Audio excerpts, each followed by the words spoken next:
I need to put on the sound.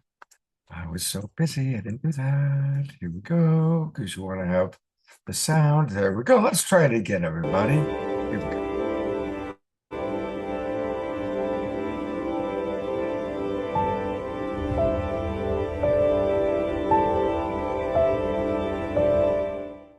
What if I were to suggest that you play a key role in the awakening world?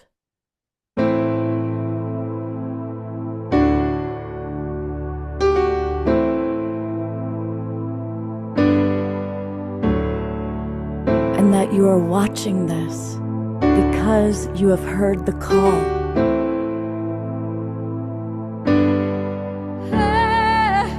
We can start right now by opening our hearts and minds.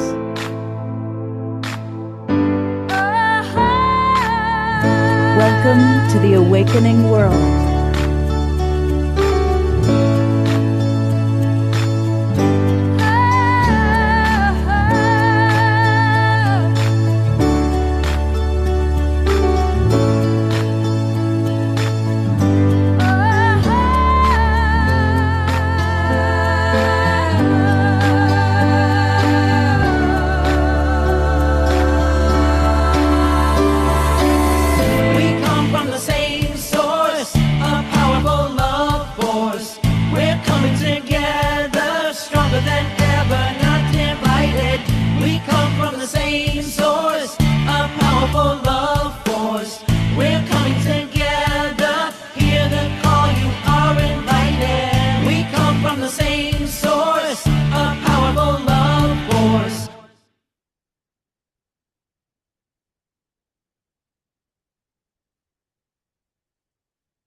Good evening, everybody, and welcome to the Awakening World. I'm really glad you're watching.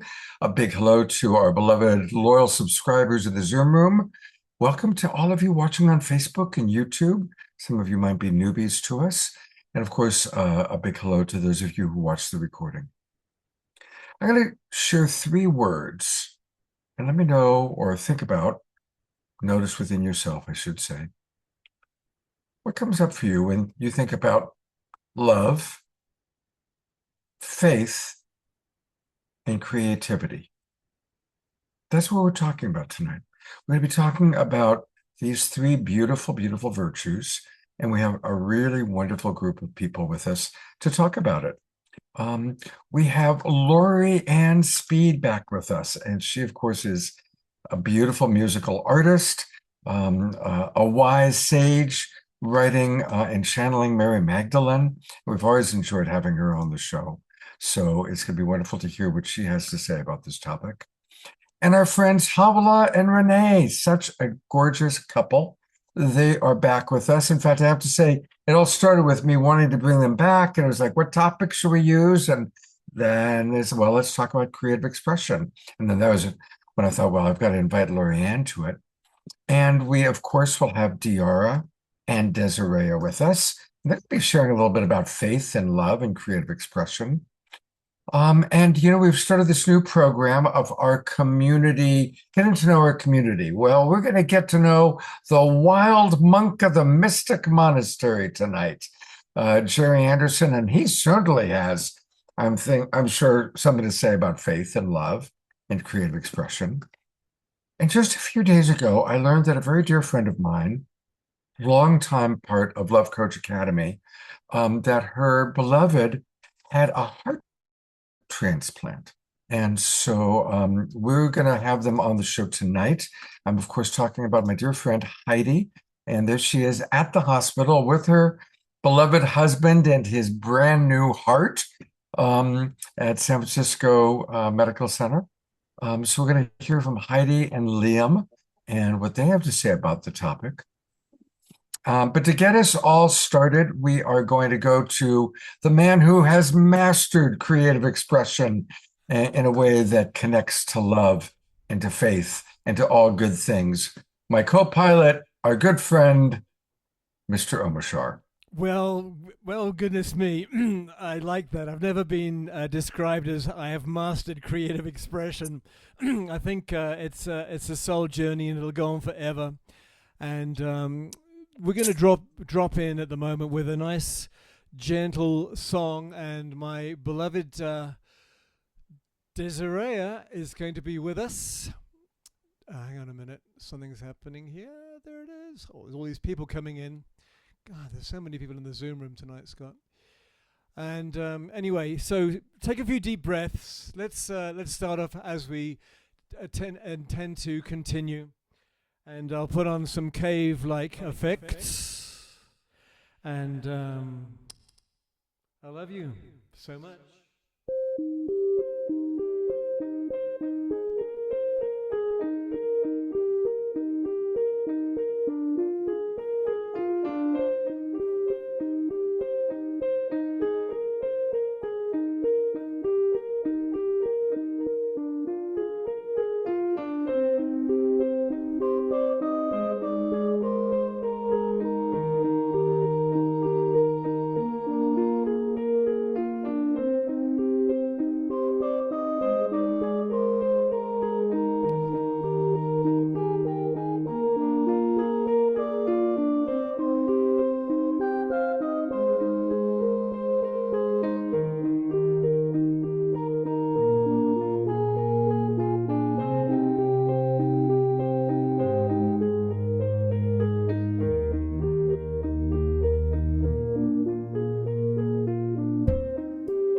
When there's nowhere left to turn,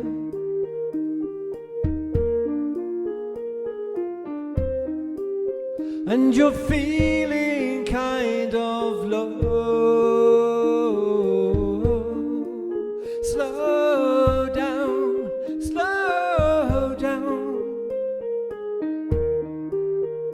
and breathe me in.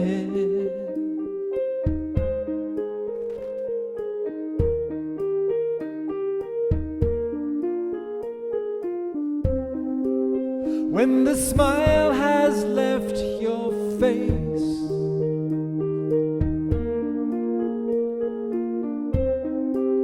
and the tears roll down your cheeks, slow down,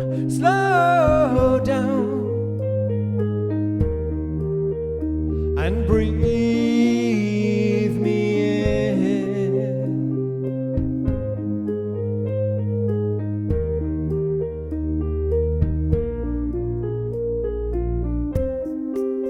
When your river's running dry,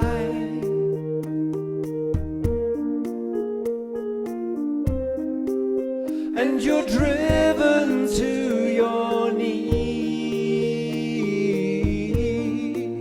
slow down,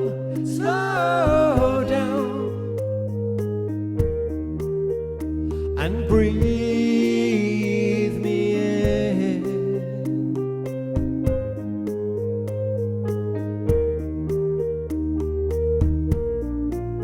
I am watching you, waiting for you to let my love into that lonely life of yours.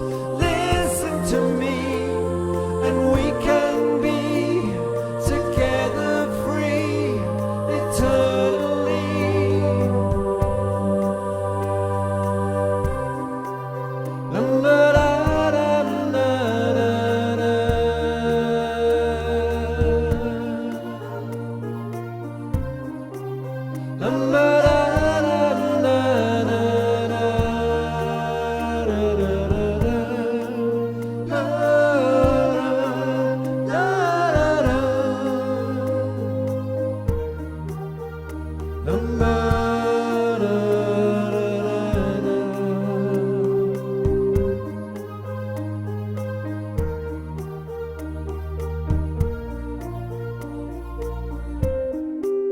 When you're feeling out of touch,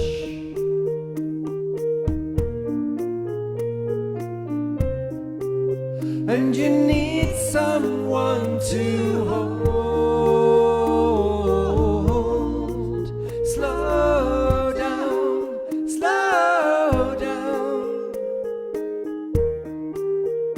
and breathe me in. Let some people in. Slow down,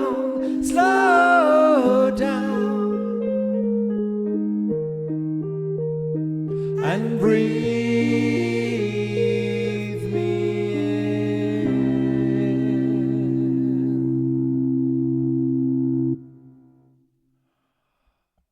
in. Let's go to gallery view and slowly send some twinkles and some love to our beloved Omashar and Desiree. Thank you, Desiree. Thank you, So sweetheart. beautiful. You two are a wonderful, wonderful pair. Yeah, thank you. Actually, I'm an apple. Okay. And Omashar and Desiree will be back with us a little bit later on in the show. I'm going to introduce our next guests. And some of you may remember them. They've been on the show before. But for those of you who are new, Havalah and her beloved Rene. Hi, everyone. Hello.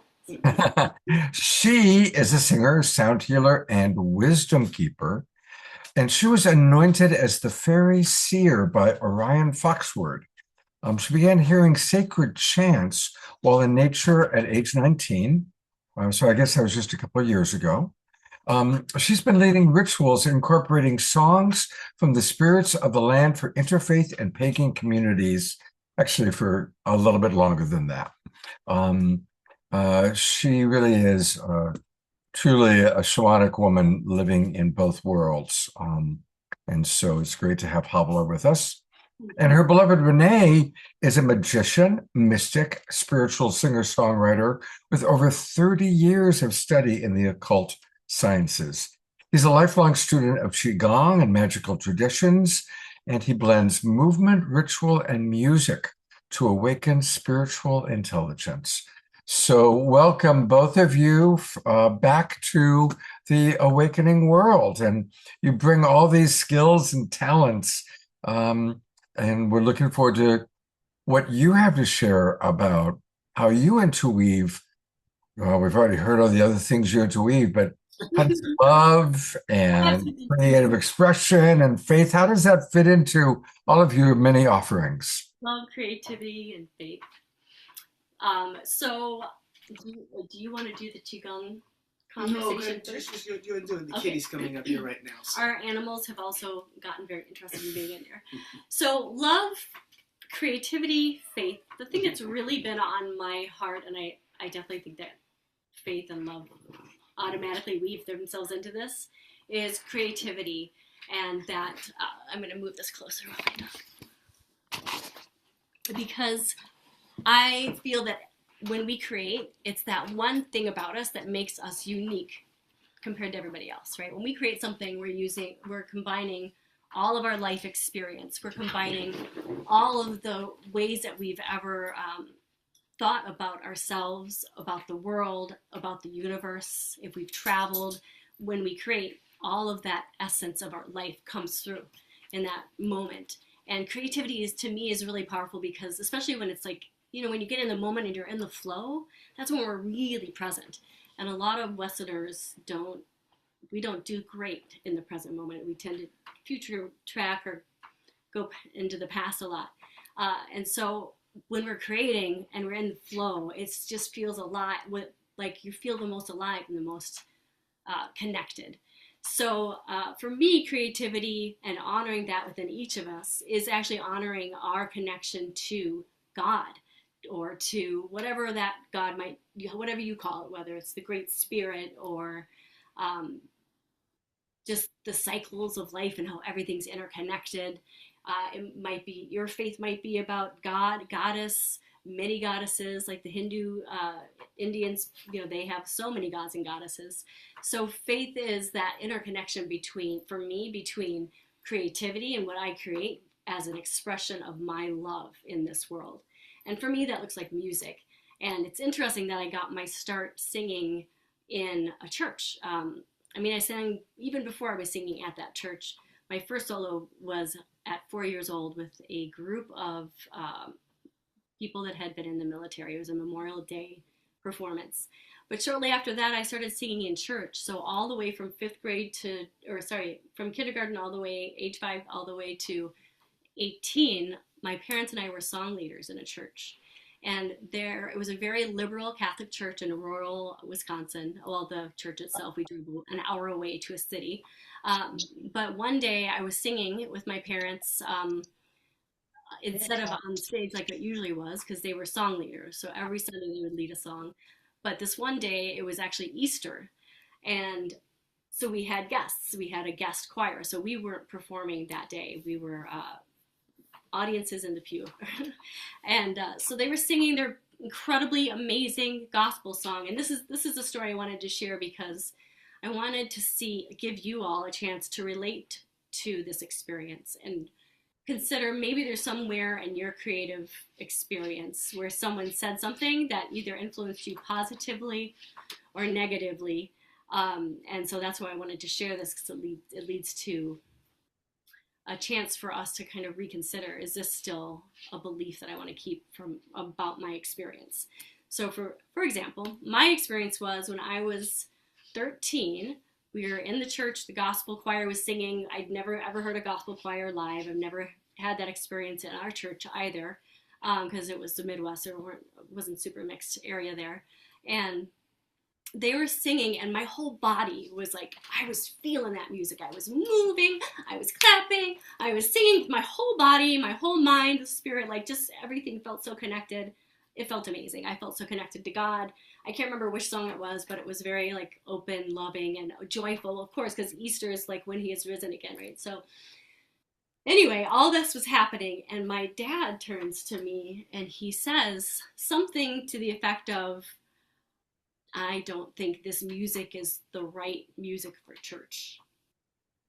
I'm sure he did not say it with those words, but this is kind of what my little mind heard him say. It was something to the effect of, it's too flamboyant. It should be more like, somber, stoic, prayerful. And so whatever he said, and I wish I could remember exactly what it was, but that statement went in my mind, I made it mean, my dad doesn't want me to sing full out. Mm-hmm. And neither does God. And so it was so hard for me to like get a big sound and sing with my whole body and my whole voice. And Rene knows, because he met me pretty young. We met pretty young in our lives. Speaking of love, I was lucky enough to find this guy early in my life. And he helped me also coax out my voice and learn how to sing with that bigger spaciousness. But it took many years of me going through life struggling with that. And then I realized one time, those simple guided meditations can really do us good. I was doing one and kind of floated back to a time to see if there were any times that were affecting my singing and my ability to feel good and sing openly and that sort of thing. And this memory had come up. So since then I have talked to my dad. Of course, he did not mean for any of that to happen.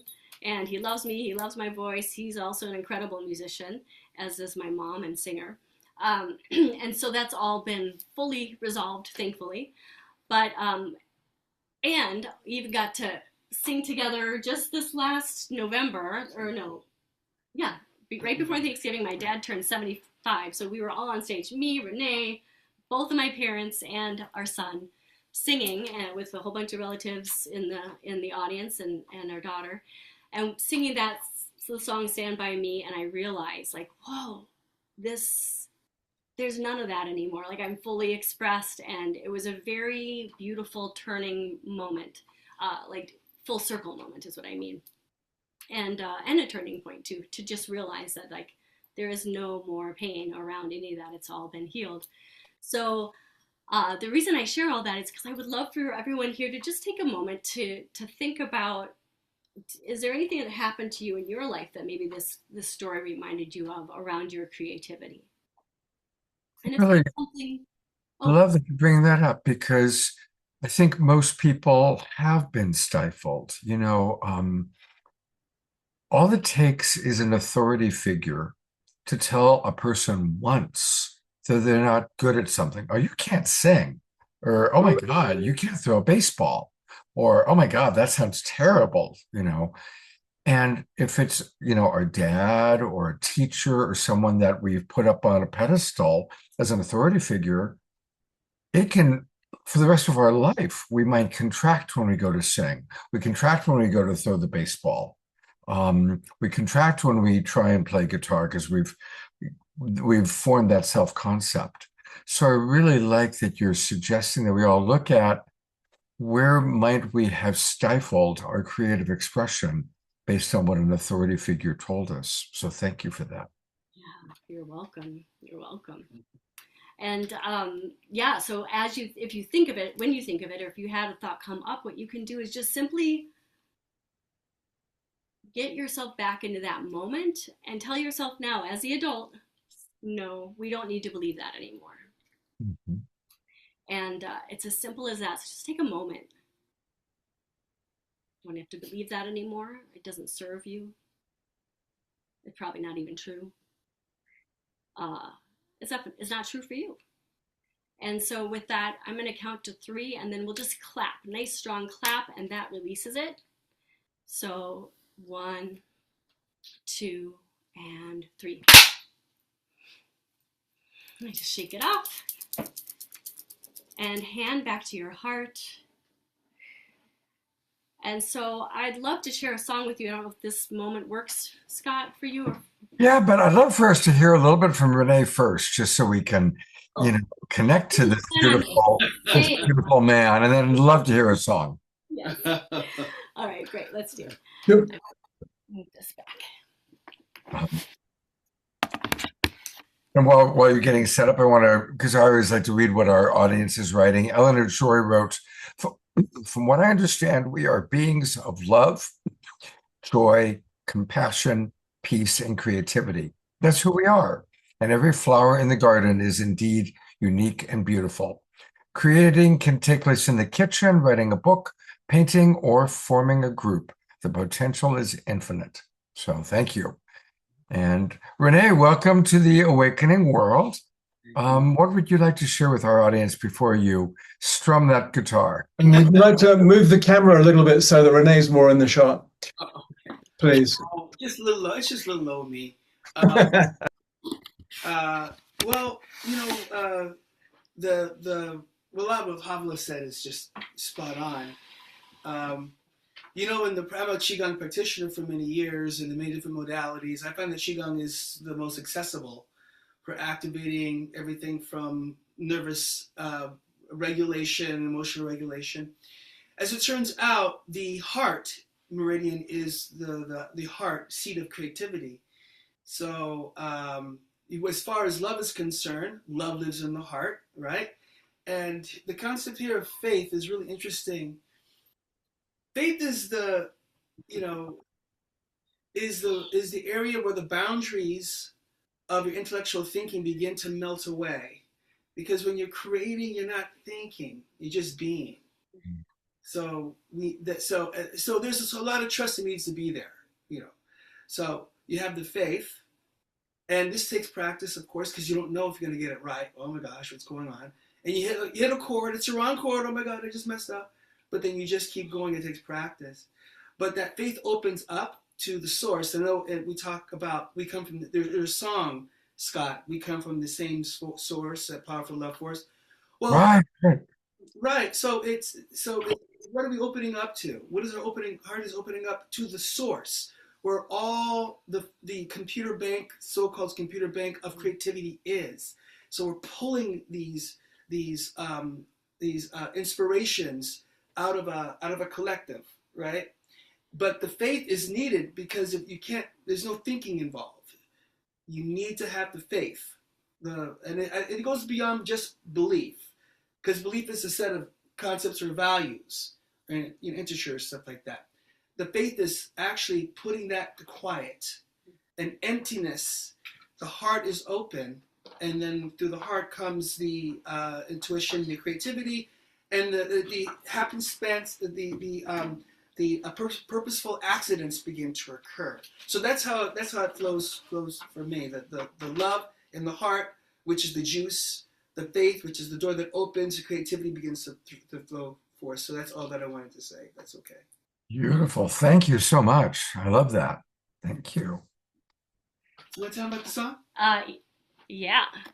I love the song. Havalah wrote this song. We were in New York, and she did record it. It's got a kind of a gospel feel. I couldn't get the gospel thing on the piano. I just had to come with the chords today, but she'll tell you all about the song. Yeah, he just came up with this today, this amazing musician with his... All right. George Noble said, I love singing gospel and do feel it through my entire body.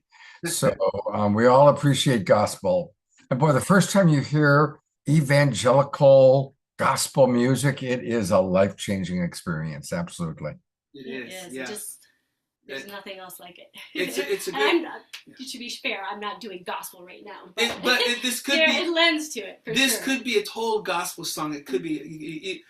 Musicians out there, if you hear it, you might hear it, but it could be a total You can imagine. Song. You can imagine. Right. Oh, my dog is right in my way. You want to say hi, Stormy, just for a minute, because.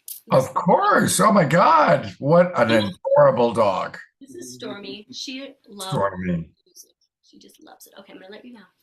Okay, so this is called Sing Out Loud. It's by me, Havalah Starlight. I do not give Facebook or any other meta run place permission to use my song for anything. It is mine. Yeah. I have written it. Here it goes.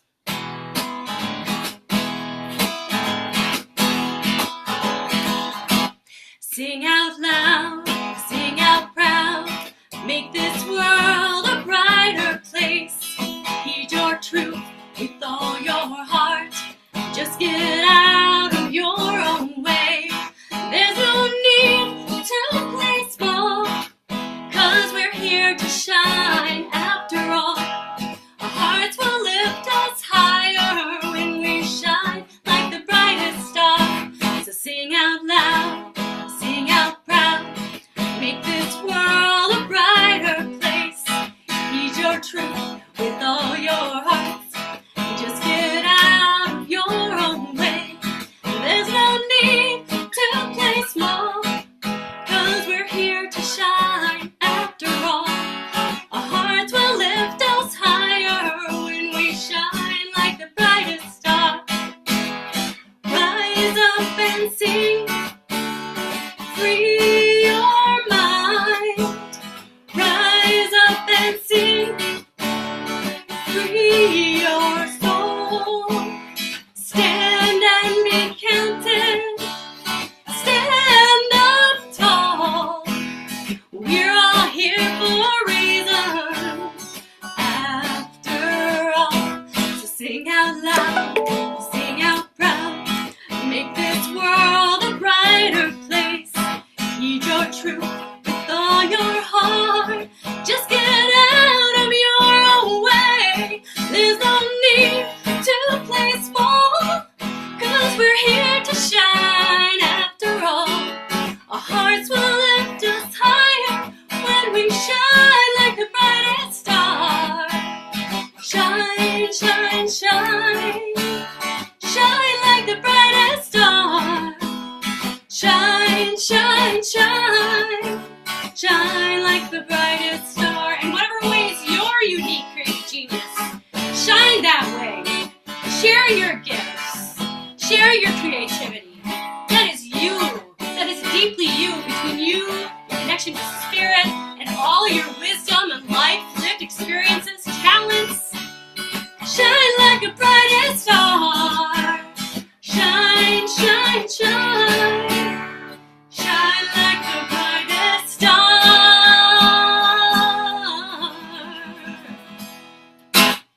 That's my Wow. I'm going to go to gallery view so I can send you some love. What a perfect song for what we're talking about tonight, right? No, huh? So much. And I definitely could hear how that could be done as gospel. Absolutely. Just got to get a few more amens in there. Amens in there, yeah. And hallelujahs. Shoshana writes, epic song and your voice is beautiful too.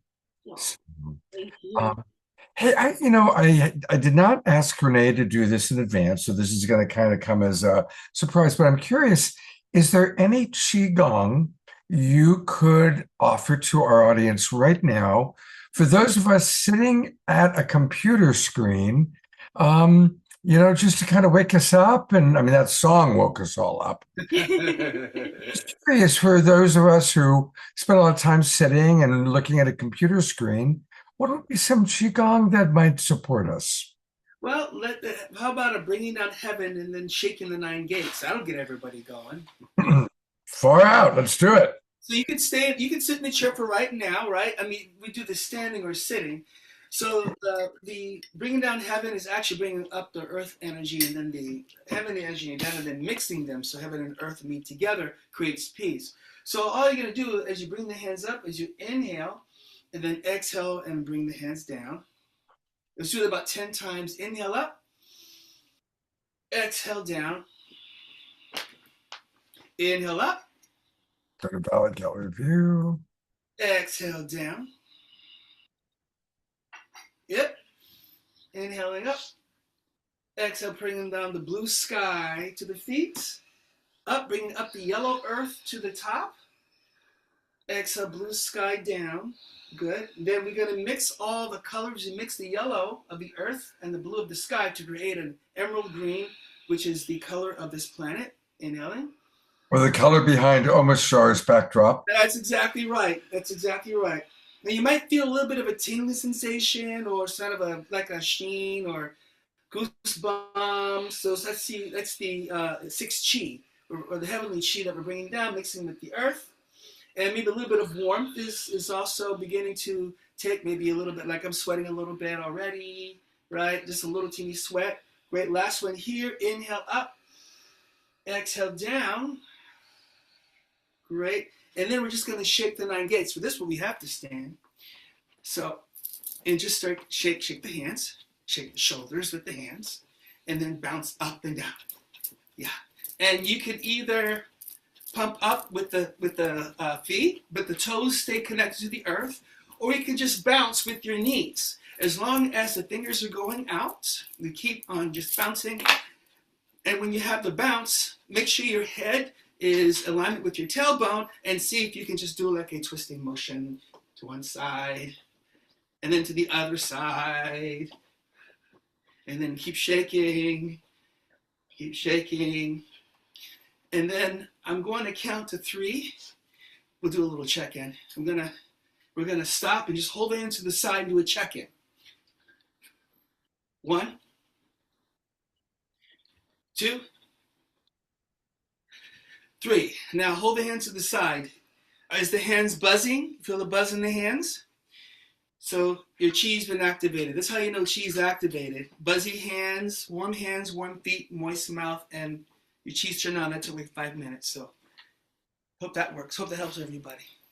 Wonderful. Well, yeah, my hands were buzzing. Yeah. And certainly want to hear from anybody else in the audience who wants to share what their experience was. I'll take a look and see what pops up in the chat box. Carol Craig writes, I'm adding Qigong to my exercise regimen. And earlier she talked about how she recently joined a kirtan chanting group. 40 of us chanting for 90 minutes. It really moves me. I've never sung in a group, so this has been a wonderful experience. Oh, Beautiful. Scotty Satori has the buzz. Right. And Dana and Renee say definite buzz, love it. Omashar says yes, buzzing hands and more awake. Thank you. Eleanor Joy has buzzing hands. So we are now the global buzzing hands tribe. That's right, the buzzing hands tribe. Beautiful. What else would either or both of you like to share tonight? My main message, I guess, that I just wanted to share is that if you do nothing else this year, make sure you honor your creativity somewhere along the way, because it's the thing that gives us juice and joy, and that juice and joy is actually what helps us stay healthy and well, and with everything that's happening in our world. And our knowledge of all the things happening all around the world at all times, it's really important to take time to fill our own cup. And I can't think of a better way to do that than as a creative, just a chance to play, basically. And creativity can look many different ways, just like one of the people in the chat had mentioned. Mm-hmm. It's literally anything that lights you up and that gives you excitement, joy, and passion. And most likely, it's more important than you know. Mm-hmm. It's more important to you than you know, and more important to others to get a chance to experience your creativity. So I encourage you to share it. Mm-hmm. Yeah. And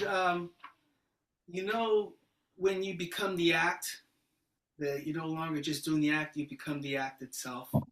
That means you've made that connection. It's a very Zen way of looking at it. But Mm-hmm. yeah, whether you're playing guitar or making dinner, you become that. The creativity flows through that. There's a separation between you and the act and that whole creativity. So it really is presence, isn't it? It's like presence and play. Yeah. Divine presence. Mm-hmm. Yeah. And it is, I think, that permission we give ourselves to just get into it and be there and stay there. Yeah. In that flow. Mm-hmm. Well, I'm going to take people to your websites, and we're going to start with Rene, and his website is magicalintelligence.com. Magicalintelligence.com. I am accepting your cookies. Thank you. And I remember the last time you were on the show, I thought to myself, I want to take advantage of a complimentary consultation of Qigong. And I never did it, but this time I'm really going to do it. So everybody, if you go to magicalintelligence.com, click book a complimentary session, click on the calendar. I'll do that during our next break. But I'm going to schedule this time. I'm going to do it. Okay. Because I definitely need more movement in my life. Yeah. So thank you. I'm excited. Thank you so very much for doing that, and thanks for. Well, thank you for offering it. And our dear Havalah, her website is goddessheartcoaching.mycanva.site.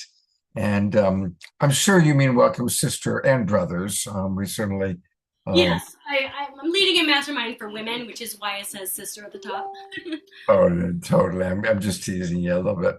But here's where you learn all about her. And is the Goddess Heart Mastermind still available? You know what? It is. It actually is starting in February. I had a series of unfortunate events, and I pushed it until February. So it's totally open. People can hop right in. Fantastic. All right. Anyone who's interested and wants to know more can just book a consultation as well. Okay, great. Mm-hmm. And you also do group coaching or one-on-one, and it does appear like you really specialize in women, and the majority of our audience are female gendered. So wonderful. Anything you want to add about kind of what your favorite things to work with people on are, Havalah? Yeah, I definitely incorporate a lot of the Faery Seership training, actually, that I should say we both he did the same thing as me, but he just didn't have it in his bio. I use a lot of those practices. They're embodiment practices that are very healing. And so the clap was kind of a very simple version of some deeper workings that I bring my women groups through when we're doing the healing work. The mastermind, however, is all about creativity and what I was just sharing about. And it's a container for people that are really passionate about their creativity, and they want to make that be the thread that leads them through the next 6 months of this year. And they would have support with me through that, and in a group of a sisterhood and a mastermind through Zoom. So if that's something you're interested, you can email me at transforminglivesdaily@gmail.com, and I can go ahead and get you a link to. I didn't have my link up on my thing, so so I'll just send it to you through email. But transforminglivesdaily@gmail.com, and lives is with an S at the end. And somebody's asking, Shoshana's asking, did you say Faery Seer program? Could you be a little more clear about what that is? Faery Seership. Mm-hmm. Mm-hmm. There's only 2 people in all of, is it the U.S. or the world? The No, world, the US. the world right now. It's still the world. There's only two. Anyway, yeah. it's a very, it's really sacred work, very deep and super healing. So, Orion Foxwood is our teacher, and I don't really know what else much to say about it. I'll explain. So the Faery tradition is so a lot of the practices go back to ancient Ireland, before the Celts came over, before the Druids, and all of those practices were taken from there. And it is predicated on the idea that within the world there are intelligences called the Shining Ones, or the people of peace. The original inhabitants of this land before humans came along, before mankind came along. They're known as the Faery tribe, or the Fae, or the Elohim, or whatever terms that they want to give it. So this particular practice is an encounter practice where we learn how to connect with your fairy, your fairy companion. Basically, we both have companions, and learn how to co-create in alignment with nature, to bring upon evolution and peace to humankind, basically. And I'd like to add that the first thing we do before any of all that, or as a part of the steps of that, is ancestral healing work. That's number one. It's number one. So that's our place to start. And that is so important. I mean, I think that's a big part of what we're here to do, is to really, and I've said this before, so it's a repeat for some of my viewers, but our ancestors made such extraordinary sacrifices. Yeah. They had really hard lives, fighting in wars, crossing the plains, crossing the oceans, working 3 jobs, working really hard, uncomfortable, unpleasant jobs for peanuts, with just one goal in mind: a better life for their offspring. And that's us. We've got the freedom, we've got the abundance. I always like to say our grandparents or ancestors going back that far and beyond could never have imagined Whole Foods Market. Right? Really? I mean, they were living on potatoes, right? And so our job is to take the freedom and abundance that they've provided us and return it by working on the ancestral healing, working on the trauma that came down through the lineage, because they didn't have the time to deal with the alcoholism or the low self-esteem or even domestic violence. Right. That's up to us. So right. Yeah. And thank you for doing that beautiful, beautiful work. And I love that's what you started with. It's beautiful. Thank you. Thank you. Havalah and Rene, I know you'll be back on again. Stick around. We have a wonderful, wonderful show tonight. And thank you for getting us off to such a wonderful start. You're so welcome. Thank you for inviting us back. Thank you so very much, Scott. Look forward to hearing everybody. We are looking at our next guest, and she is many things. This is Lori Ann Speed. And of course, many of you are big fans of her daughter, Tatiana Speed. So for all the moments that we've enjoyed Tatiana, let's thank this woman who raised Tatiana primarily as a single mother, gave birth to her. And I remember maybe a year and a half ago, Tatiana said, my mom's a really good musician. You should be on the show sometime. And that started this wonderful extension of Lori Ann blessing us with her wisdom and her music. And some of you may recall that she's been spent many, many years in communion with Mary Magdalene and has put together some extraordinary writings that are taking shape into a book.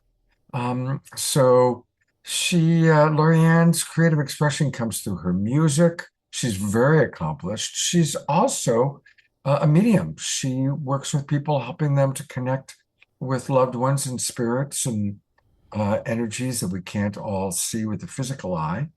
So she truly has many different forms of creative expression that clearly are connected to faith and love. So with that, welcome back to the Awakening World, Lori Ann. Thank you, Scott. Thank you so much for having me. It's so nice to be here and be on stage with you and everyone else. Really, really sweet. Thank you.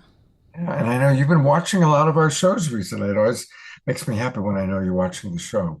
Yeah, I was just going to mention that myself, actually, because I've said it to you, and I just love saying it because it's so true. As I come in to watch the show, and I feel, I think I feel pretty good, but boy, do I feel really good by the end of the show. There's some things, the frequency just is so uplifting. It's really great work you do. It's really special. Thank you. Well, you're doing that right now. You're uplifting our audience. So, what would you like to share tonight on the theme that we're talking about? Thank you. Yeah, creativity, love, and faith. You actually can't say one without the other in a way. As I know there was some talk of earlier it being just creativity, but I love the addition of these words. And creativity has never been something that I struggled to access. I think my challenge has been learning how to live with it, how to trust it, how to sustain it, how to live with it in life.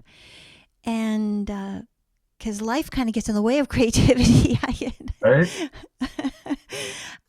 But yeah, so I'm a Canadian, but I'm a Vancouver composer, neoclassical composer, pianist, recording and performing artist, and as well as a clairvoyant. But this work with the piano is what I want to talk most about. I've released a lot of music, probably 8 albums.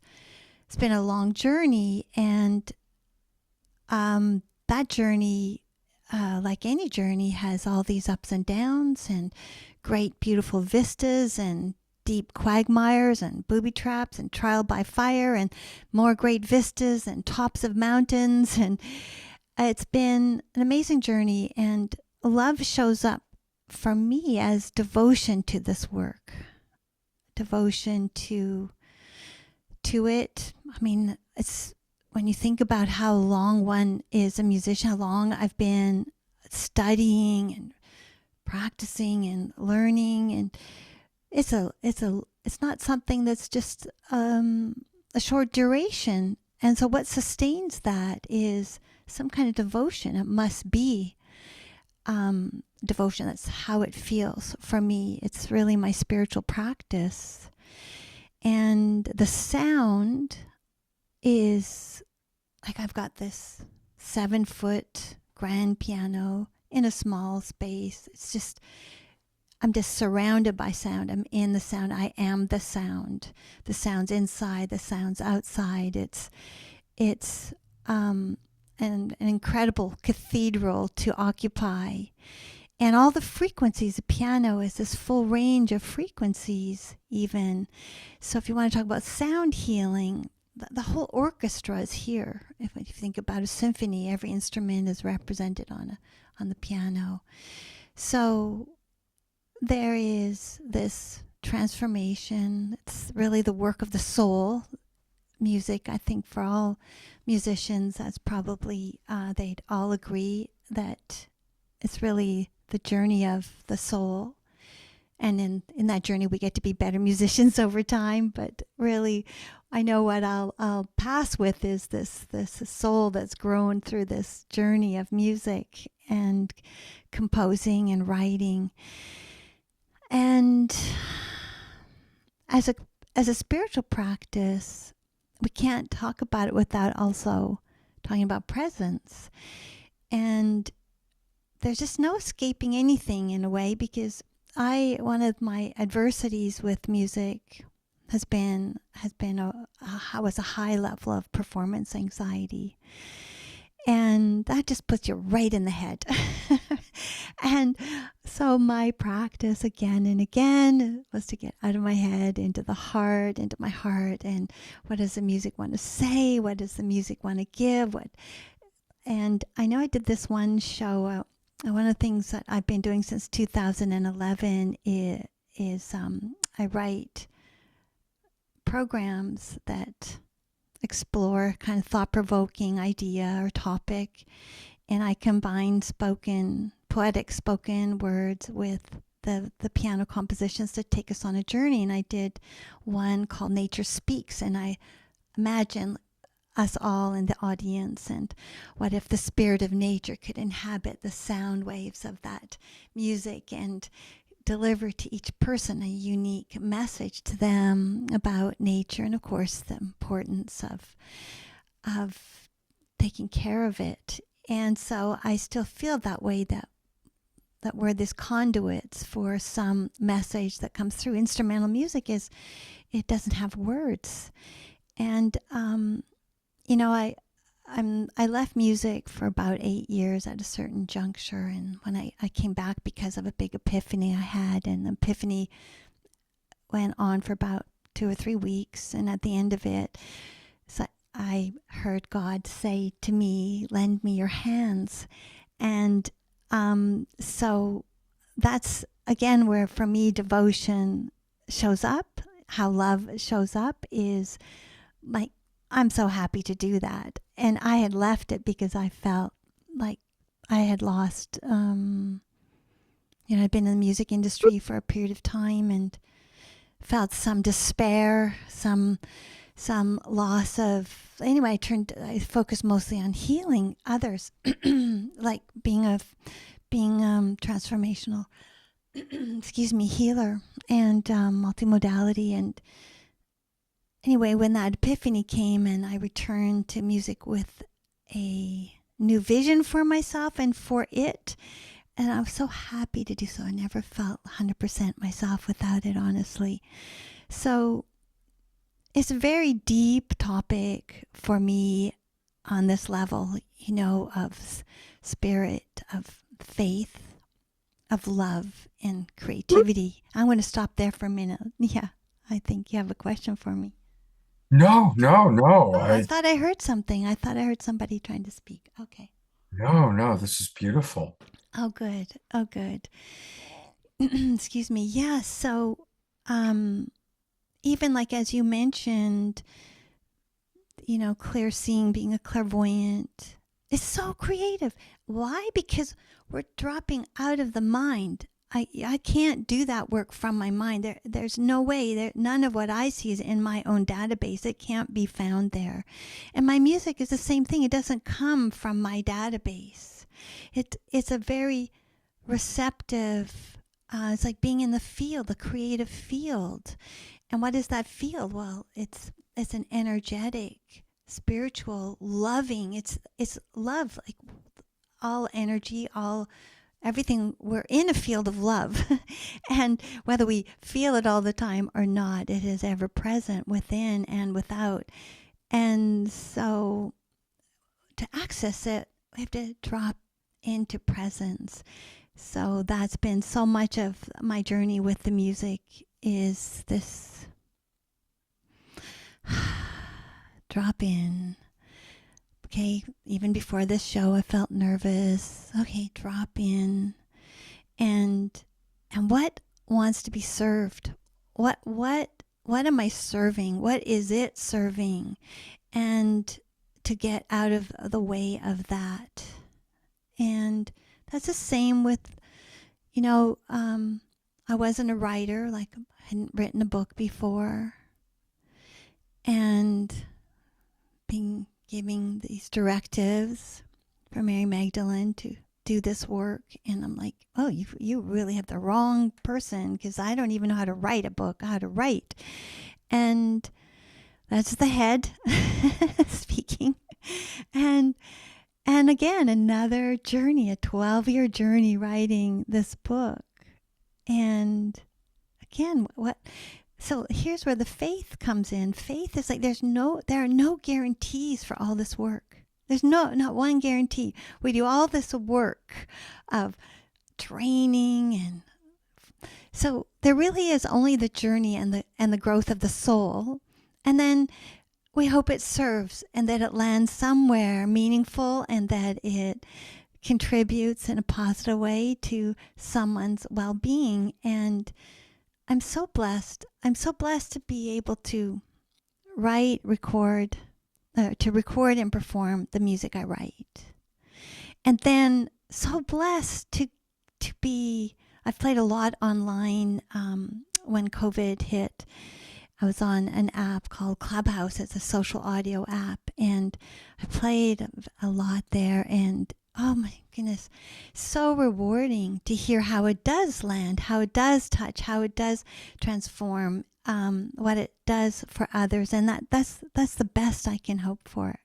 And so, I mean, I play away here by myself, rehearsing, writing, practicing. And it really is for sharing. It's not complete unless it's given away. And for me, that's the really beautiful, meaningful part. And that's the love.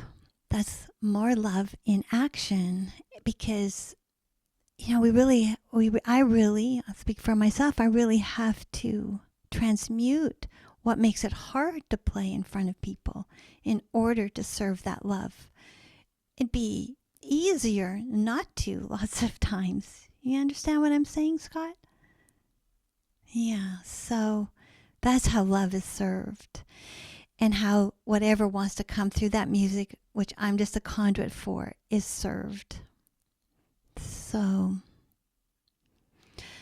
and that being present, like that constant invitation to drop out of the mind and into the heart, well, it just becomes ever more apparent how all that we cherish, all that we value is found through the doorway of dropping in, not in the head.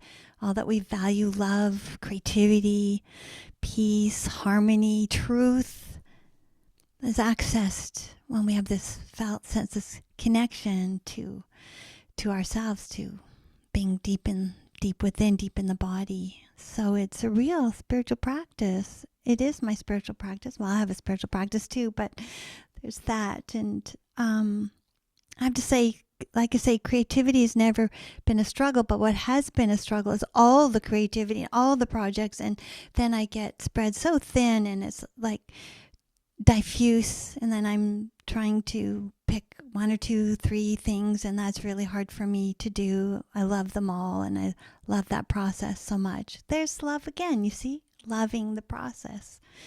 So, should I play a piece of music now, or do you have some question? I'd love to hear from you, Scott. I feel like I'm doing a real monologue here. I can't hear you if you're speaking. Because You're doing I muted myself so that I wouldn't make noise. I want to read a couple of the comments that have come in. Sure. Susan Woolrich writes, Lori Ann, you seem to me to be the heart and love embodied with pure sweetness. And Shoshana writes, Lori Ann, this is such an inspiring share. I resonate with all that you're sharing. Such a touching transmission of the heart.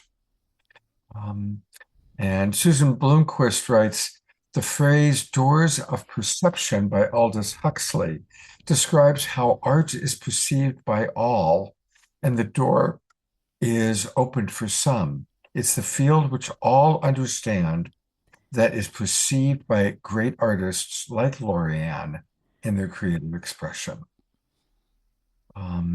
And I'm going to read one more comment that came in. And this is from Rachel on Facebook.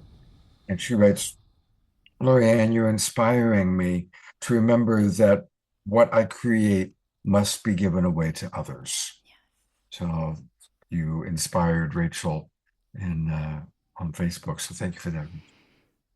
So yeah, your purity is really beautiful, Lori Ann. You have a very pure heart.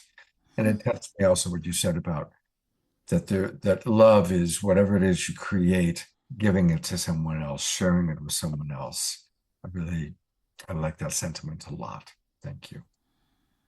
Mm-hmm. And we all are creative, like Rene and Havalah. I hope I said your name right. I apologize if I didn't. Like we're all creative, and Oh my goodness. Guess who that is making that noise on my computer? That would be Tatiana Speed. Doesn't Oh, she know I'm wow. busy? I told her you were going to be on the show tonight. We were texting each other today. Oh, good.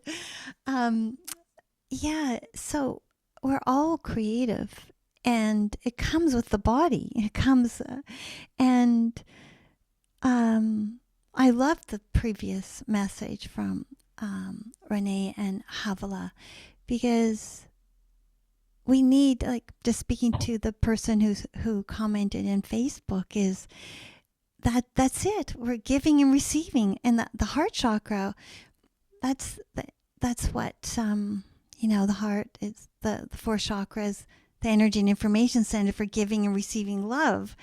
And so creativity is the giving and receiving of love. It's really from the heart.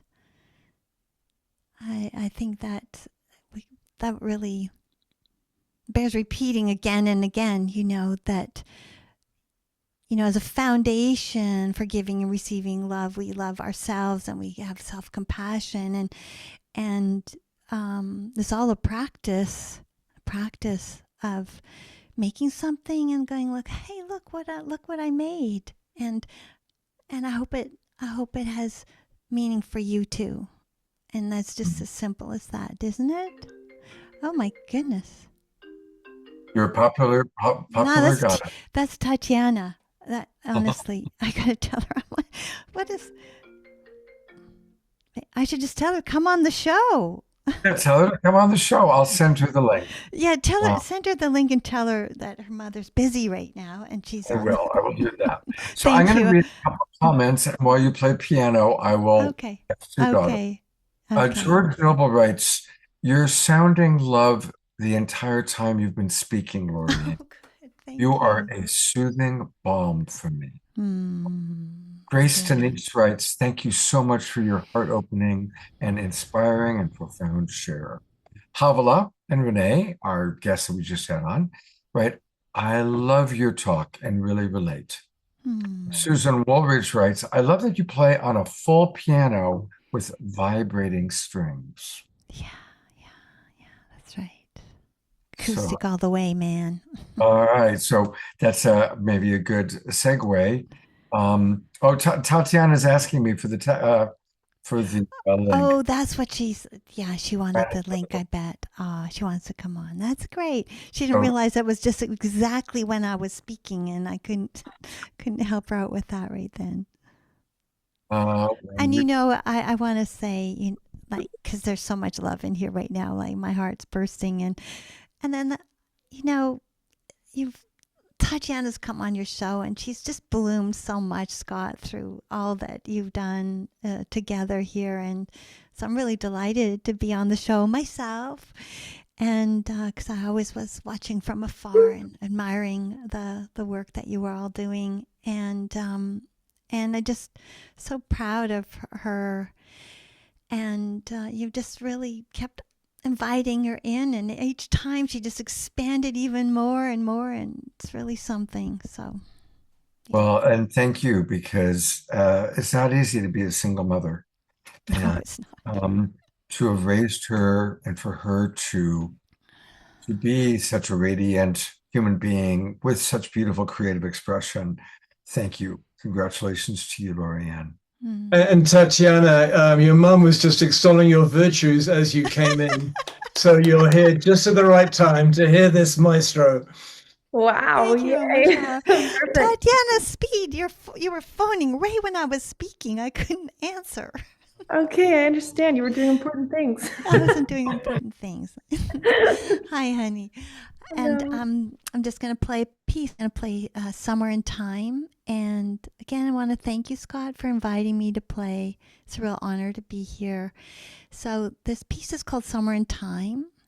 And it isn't, as you recall, I mentioned I do these spoken word shows, concerts, in real life concerts.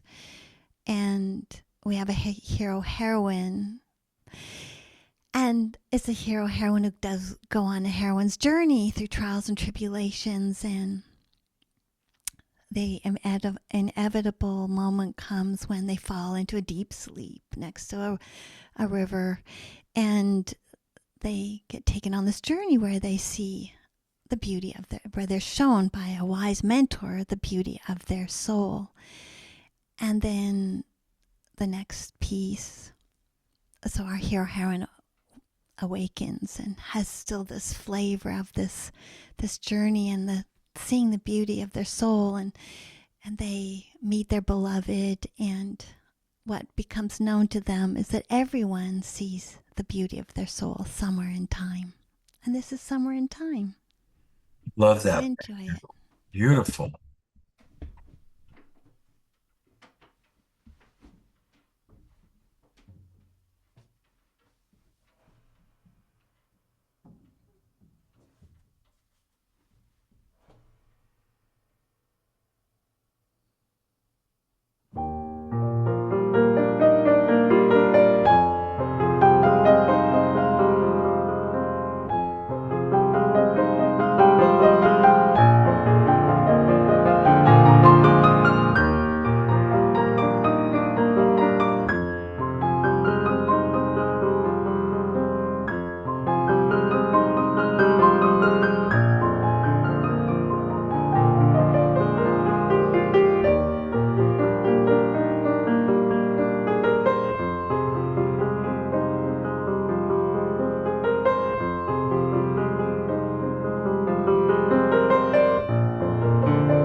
Thank you so much.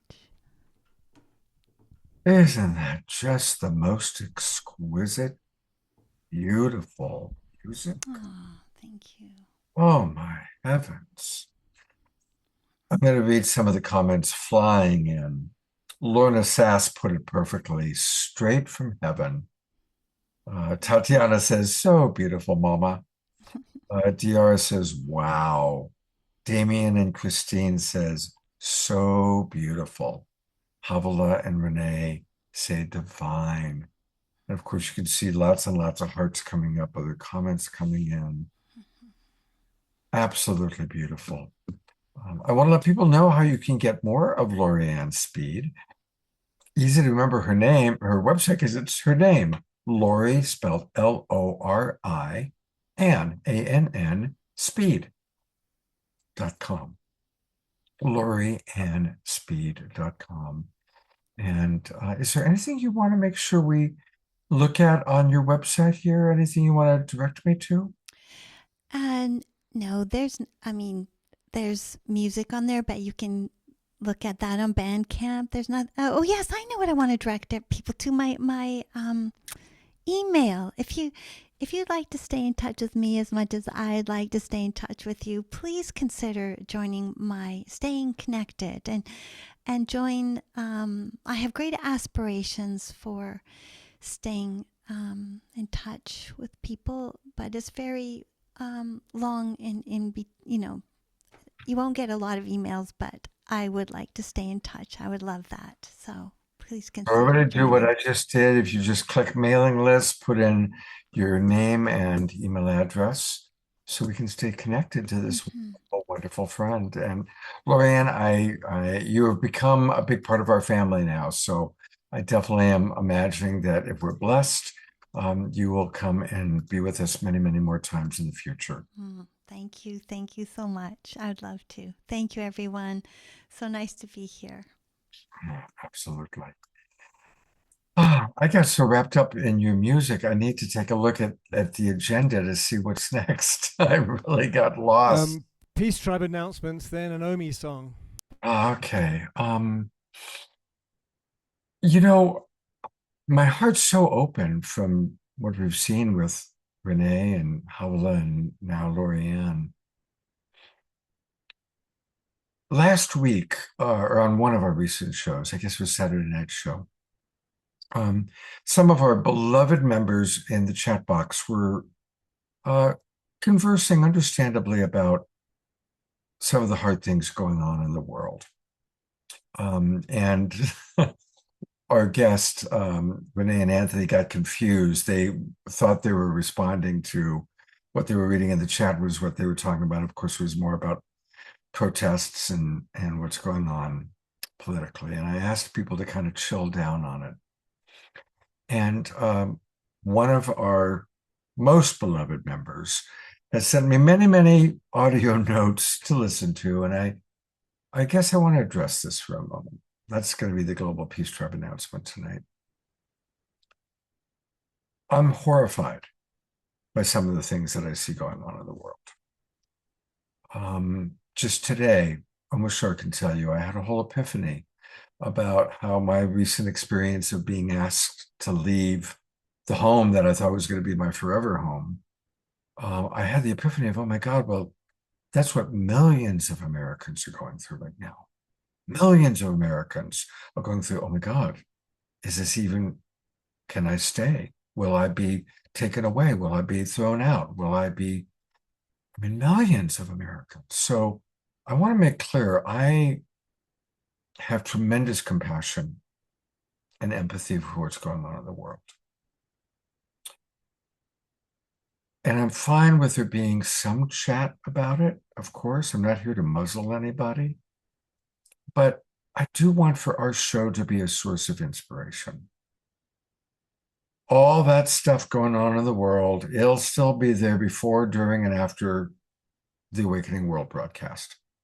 So I just want us to, if there's something really urgent and essential to share, of course.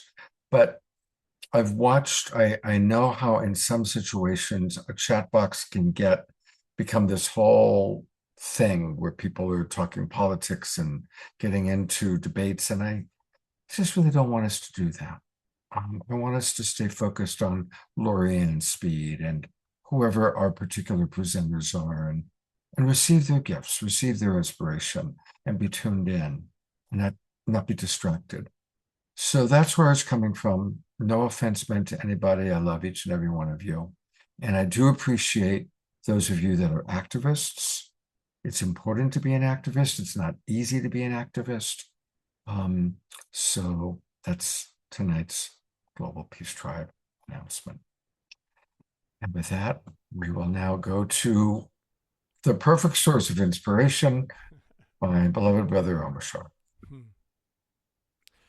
Yes, indeed. And segueing from Lorianne, I did witness early today an experience that Scott had And his sharing of it was that he took what he experienced and he created a diamond out of it, an absolute diamond. It was amazing.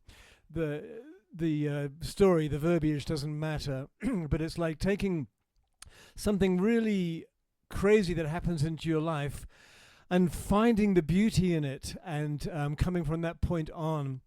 And Lorianne, I love you so much. You are such a pure heart.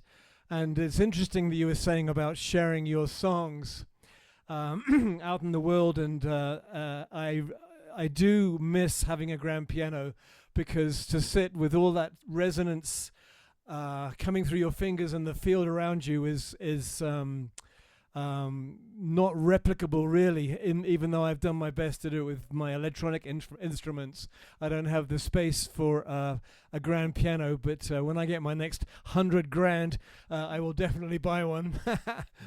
But something you were saying is all these amazing songs. I've written hundreds of songs, and yesterday and today, and they really enliven me and turn me on. And I think everybody should have this feeling. And then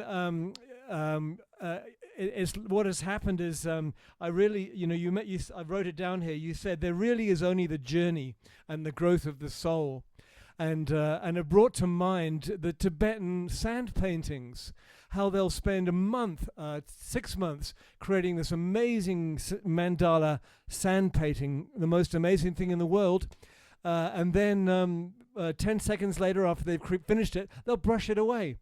And so I realized that is, if I'd have put Silak over the sand painting, that would be me holding on to that which has already passed.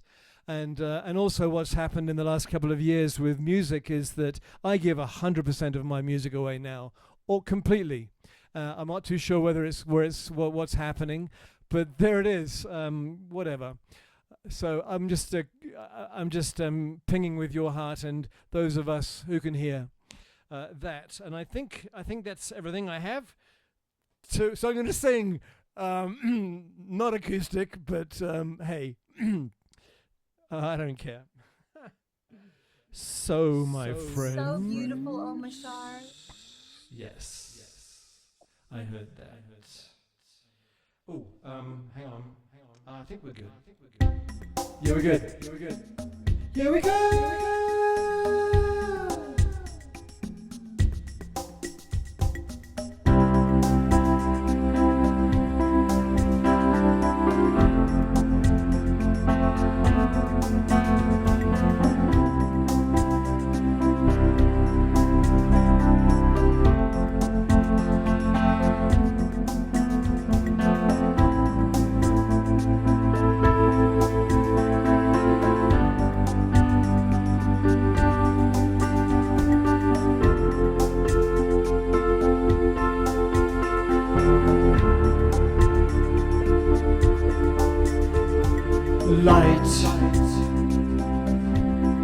Brighter than the sun.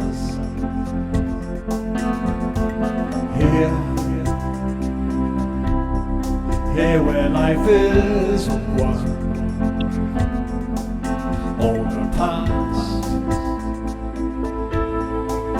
falls like rain into the soil of future dreams. Love, the footprint in the sand. Eyes shining like the stars. And the way is suddenly so clear.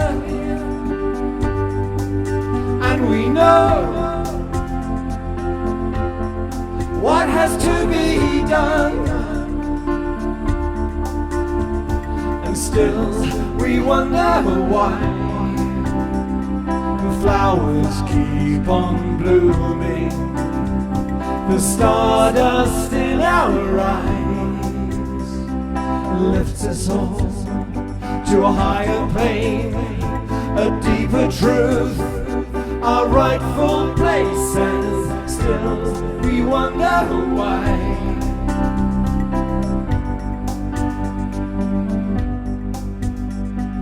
Life,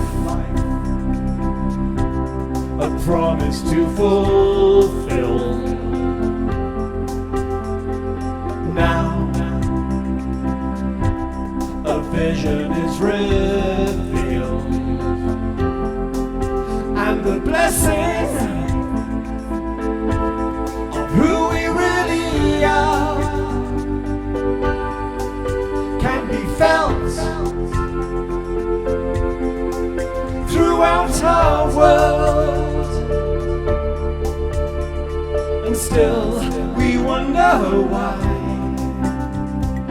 flowers keep on blooming, the stardust in our eyes lifts us all to a higher plane, a deeper truth, our rightful place, and still we wonder why.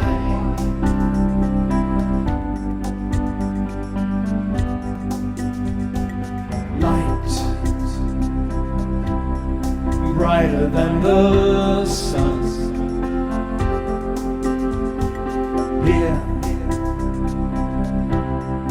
here where life is one. Love, the footprint in the sand, eyes shining like the stars, and still we wonder why.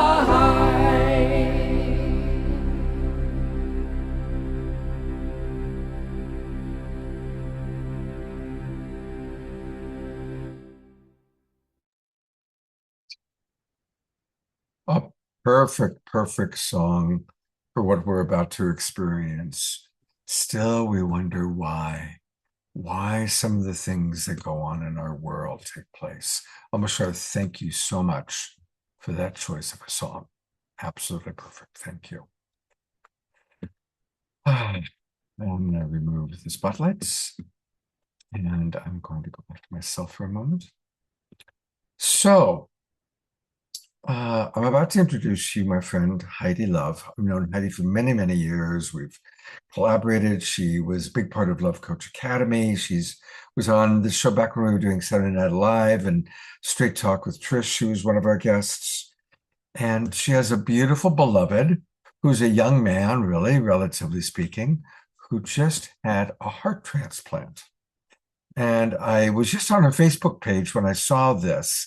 I'm not wearing my glasses, but I can see clearly now. The rain is gone. I can see all my peoples in my way. I'm not wearing my glasses, but I can see clearly now. The rain is gone. So there he is, after receiving a heart transplant, mind you, and coming to us straight from the hospital, my dear friend Heidi Love and her beloved Liam. Welcome to the Awakening World. Oh, thank you, Scott, for having us. Thank you so much. I'm Heidi Love, and this is Liam Strauss. He's not going to say much tonight. He let me know because it's hard. He's choking a lot today, but it feels good to be speaking, but I found myself a little nostalgic. Like normally I'm a teacher and I'm here for a much different reason tonight. So it feels a little, a little interesting, a little awkward. I love the topic of love and faith and creativity. And I'm probably going to get really teary. So I'm sorry, you guys. Your tears are welcome, Heidi, and we will cry with you.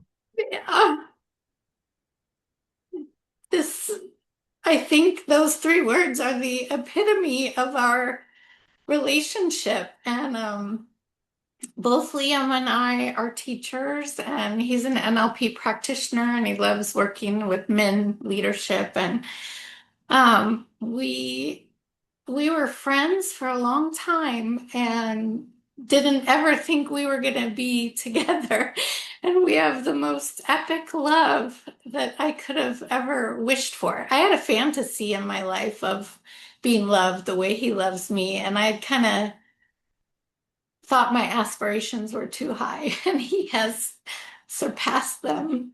But we had built a wonderful life in Hawaii and had a inner outer beauty spa and healing center, and he had made our home every little tiny convenience there could be. He's so imaginative, and we have a tiny home. And Liam has had heart condition most of his life. His first heart attack was at age 29. You can see our rings are EKG tattoos. So we kind of lived life knowing that he had a heart issue, and there was lots of things we didn't do. For instance, when we got in the ocean, I would push him in a floaty. He didn't swim. And people got a kick out of that, and we got a kick out of it. He's a real jackass. Very sarcastic and funny. If he was able to be, he'd be cracking you guys up right now. And I hope on the 14th, when we get to share our story and speak with you guys again on another segment, he'll be well enough to chime in, because you're missing out on his humor tonight. But we went to the hospital. He had a VTAC episode. I won't go into what that means. You can Google it later. They called me. These happen periodically for us. So for us, it was like, all right, they're going to put him out, give him a cardioversion, which means they stop his heart and bring him back to life, basically. And for us, that wasn't a big deal, which is also humorous. And in a couple of days, he would recover and come home. Well, they called me this time at 3:30 in the morning and said, you better come quick, because we don't know if he's going to make it through the night. So I got there, and he was in ICU. And they said we would like to try to get him to Oahu, because here in Hilo on the Big Island, we can't do anything more for him. But to get on the med plane, the small medevac planes that fly between the islands, he had to be stable enough for them to even put him on the plane. So we prayed, and we sat, and I sat with him in ICU, not knowing if he'd make it. And we got on that plane. We made it to Oahu. And then there they were like, also, there's nothing we can do. We need to get him to the mainland, because there's nothing left to turn over. There's nothing we can do but a heart transplant, and they don't do them in Hawaii. So the vac plane is like $100,000 to fly off the island. Just a lot of money. Anyway, long story short, we made it. He's alive. He's been inpatient in the hospital for 2 months. So you can imagine how expensive that is. Our journey now is that he got his heart transplant, and I just want to say thank you to the person that gave the heart and the family that gave the person that gave the heart. We did so much praying about that and have so much reverence for being afforded that opportunity. And Liam is a good steward, and that heart will be well loved by both of us. And it will do amazing things to help other people. But right now, we're not in that position to be helping other people all the time. We're in the position of needing help ourselves. And we have a GoFundMe. I think Scott posted it in the chat.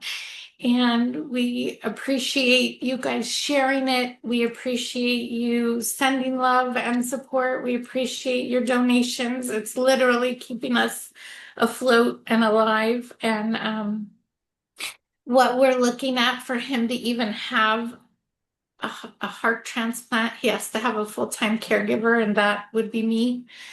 And so I have to take time off too. And it's just, once he comes home, it's full time for months. And can be, we talked to the doctors today, up to 6 months, really hard on him. And I can do a little work on Zoom, but other than that, it's the two of us caring for his health and his well-being and telling our story. We completely believe in alchemizing pain, whether it be from our past trauma or toxic relationships or whatever. We're an open book, and we believe that by sharing the pain and learning from it and sharing the lessons, it alchemizes it into something precious. And we're doing that with our stories. So if you like medical gore, we have some.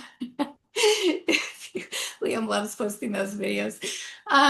But he is a trooper. He's 6 days out of a heart transplant. He's walking the hallways, as you saw. That was the first day after his transplant. He's singing in the hallway. And they said he's just doing amazing and everything is going as it should be right now. And so, yeah, we're just super, super grateful to get to be on here. And we have an epic love story. Okay, my last name is Love. I think that I can say that I loved him enough for his heart to open when he was like, never again.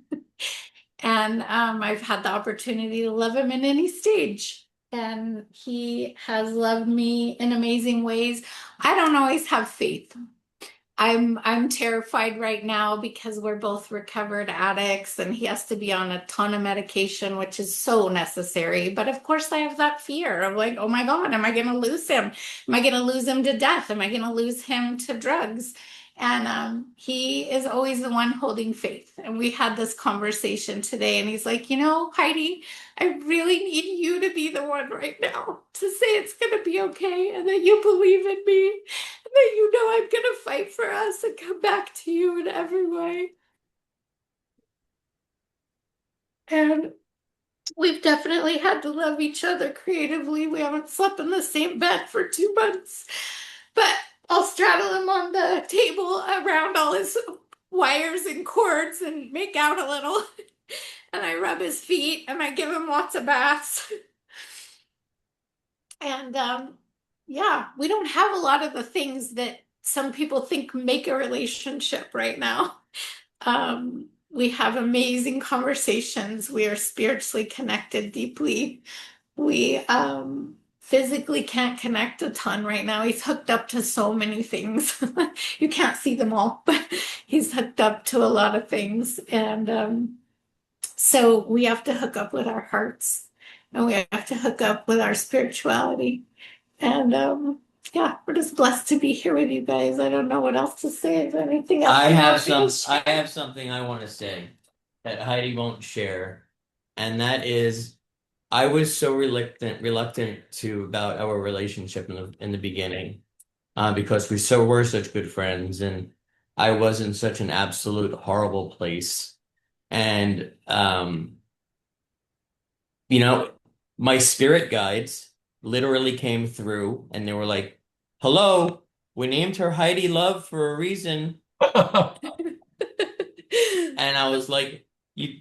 They're like, you listen to us about everything else, but this is the one sign you're gonna miss. And I'm like, all right, you know, I mean, what have I got to lose? I've experienced more pain than most people I know. So I was like, you got it. So I've given this relationship everything I have. And let me tell you something, the return on investment, she's got her fingerprint in every aspect of my life. And I could not have asked for a better life. All of a sudden, all my dreams are coming true, including getting a heart transplant. I never even imagined that this was going to be possible to get a heart transplant. I was just completely in the place of being okay with taking the medications, getting the shocks, taking more medications, getting more shocks, time, and then lights out. Well, I really feel like I have basically graduated to another level because of all the work that I have done, and therefore because of the work that Heidi and I have done. And the universe was like, okay, he really wants it.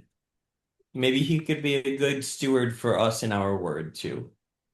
And I couldn't be blessed with a better partner. Heidi Love, they say. Heidi Love.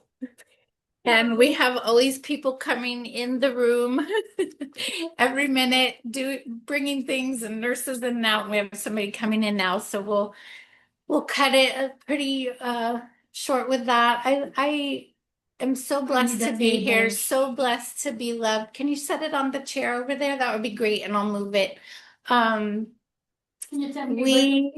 feel like we get to love each other. We're not obligated to love each other. We don't have to love each other. We absolutely get the opportunity to love each other every day. And it's really precious if you've never been through something like this to get to love each other in not a perfect state. Like, how do we get to love each other in all these different ways? I mean, he's held space for me through some of my worst trauma things coming up around men and things that other people couldn't hold space for. And now I get to hold space for him and his physical body and care for him. He has past wounds from his mom of feeling like a burden. And I get to help repair that. And we get to help repair each other. And that's what we love to teach other couples when we're teaching. I'll let it go with that. And one more thing. The one thing too is that what we really comes into our teachings is that life doesn't happen to us. It happens for us. And we get to be a beautiful example of that because of this story. Life is happening for us. Absolutely. You two are such an inspiration. Now stay for a minute because I'm going to show you GoFundMe and let people know about what we've got planned. And there's a lot of comments I want to read to you that have come into the chat box. Yeah. Eleanor Joy writes, "This is so beautiful. We get to love each other," referencing what Heidi had written. Shoshana writes, "What a miraculous love story, a gift blossoming for both of you and the world." Lorna says, "And it sounds like he received a singing part." Diara really picked up on the return of investment. Yes, a return of investment of love. Eleanor Joy points out something really important, Heidi. Make sure you're taking good care of yourself. Check in on your self-care. Okay. Yeah. Thank you. Definitely, very important. Susan Woolridge is on the edge of tears. Shoshana writes, "Calling on the angels and archangels and guides of the light to surround both of you with the most incredible love and grace, faith, hope, and healing. Blessings and blessings." Eleanor Joy appreciating your Liam's sense of humor. And on and on. I want to thank Patricia Fortina. She's the first Global Peace Triber, besides myself, to donate to you. She already has donated. And for all of us, you can donate by going to the GoFundMe. I've put the link into the chat box. And please, let's be generous. Even, one thing, even if it's a small amount, it just means so much to see that somebody took the time to send $5 or $10. It doesn't have to be 100. We like 100, we like 1,000, but just the thought means so much. And this is just the beginning. Heidi is a dear friend. And so we're going to dedicate our Awakening World show in a few weeks on Wednesday night, February 14th, Valentine's Day, a day of love. Well, this is the love story we're going to support. So really hoping that all of you will invite lots and lots of friends to be on our show February 14th. That's, I think, like 3 weeks probably from tonight. It's a Wednesday night. And we're going to really go deeper with Heidi and Liam and hear more of their teachings. And we'll plan a very special show that night. We'll have some extra musical guests. And anyway, so just want to drop that seed for everybody to please make sure that on Valentine's night, you're with us. And more messages coming in. Anasuya writes, "Your love story is exquisite because it is unconditional. Thank you for sharing so vulnerably." and more coming in. Oh, there's a GoFundMe QR code. Thank you. So everybody, this is where you get out your trusty camera and you go towards, there it is, and you click, and that takes you to the GoFundMe. So that's a way that those of you who are watching on cell phones or just on computer, you have your cell phone handy, click the QR code, and let's all collab. Let's all work together to support Liam's life-saving heart transplant and recovery. And I just want to say, by the way, Heidi is a brilliant coach. I know many people that have received coaching and support from her over the years. We go way back. How long have we known each other, Heidi? I was thinking almost nearing 20. I don't know. The kids were, I'm thinking of the daughters, pretty little. You're pretty little, yeah. Double digits for sure. We've been weaving in and out of each other's life for a very long time. Yeah. Give my best to your daughters. Definitely give my best to them. Thank you. Thank And you. they'll join us on February 14th. I would love to see them. That would be fun. I'll see if they can pop in. That would be a lot of fun. You just saw we had Tatiana and her mother, so a mother-daughter theme there. Liam, thank you for loving up Heidi so beautifully. My honor, truly. My great honor in this lifetime to love her. Absolutely. Well, you're doing a wonderful job. And stick around. We have a little bit more wonderful things with the show taking place. And of course, we'll see you again on Valentine's Day, a day of Heidi love and Liam love. Thank you. But wait, there's more. So, we just started this kind of program of highlighting some of our members of the community. We really have become kind of a unique, almost congregation of loved ones. So it's fun to get to know people. Susan Bloomquist was our first person. And tonight we continue getting to know members of our community with the wild monk of the Mystic Monastery. Jerry Anderson has been with us all the way going back to the beginning, Set a Net Alive, and we have featured him actually before, but it's been a while. So welcome to the spotlight being on you, Jerry, and would love to hear what you want our audience to know. Well, thank you, Scott. It's a joy to come together, and on this subject of creativity, I like to say that creativity is the closest attribute to our Creator. And when medicine is all said and done, in all the different types of medicine, it's actually we are living on a razor's edge. What do I mean on our health? We're creating a little bit more than's dying constantly. So creativity is so important, and my definition of LOVE is lots of vital energy. So, and the subject of faith is what I'm going to talk a lot about today and tonight. And to start, I arrived on the earth on, appropriately, Earth Day, 4/22/1956. At 7 years old, a crazy experience happened to me where I was struck by heavy metal on my forehead. There's still a scar here. And I was a walk-in at that time. I didn't know what a walk-in was for many, many, many years after that. But I actually lost my relationship with my family. I had to be reintroduced to my family and many things. I still was able to talk. Then in my teenage years, I was struck 3 times with lightning. And those are crazy stories. 2 of the times I was actually in a building that had lightning rods on it. And then I, in my teenage years, got really bad gallbladder problem. And I was traveling down in Pennsylvania, Dutch area in Pennsylvania. And the lady said, "You want to have breakfast with us?" And she says, she's going to have eggs. And I said, there's no way I could have eggs. I was like, 8 hours after I ate anything with a little mayonnaise in it, I was doubled up in pain. She says, "I can fix that." And so she said, "Just go over and sit in that lazy boy chair." And she pulled her stool up and worked on my feet. This is the first time I ever heard of, this is 50 years ago, folks, I even heard of reflexology. And After 3 treatments, she says, now you can have eggs. And I'm happy to report, until today, I still eat eggs for breakfast, no problem.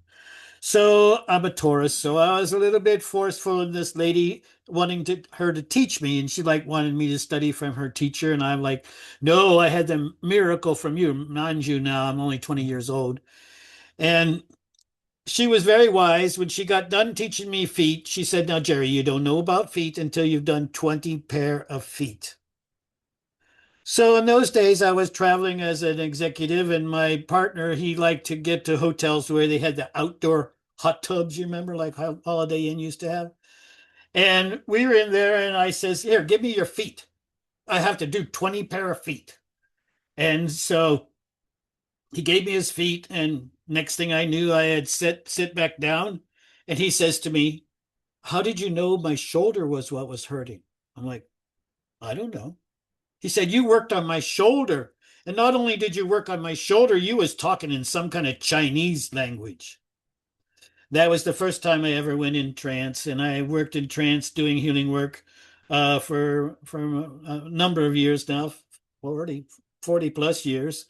And the closest I can share with you guys what is being in trance is you have to watch the nice lady on TED Talk who is a brain scientist who had a stroke, because she explains exactly how it is just to be focused and functioning in your right brain only. When you're in trance, it's the same way. People would have to stop me and say, Jerry, are you thirsty after a couple hours of work or whatever? I didn't even know. Okay.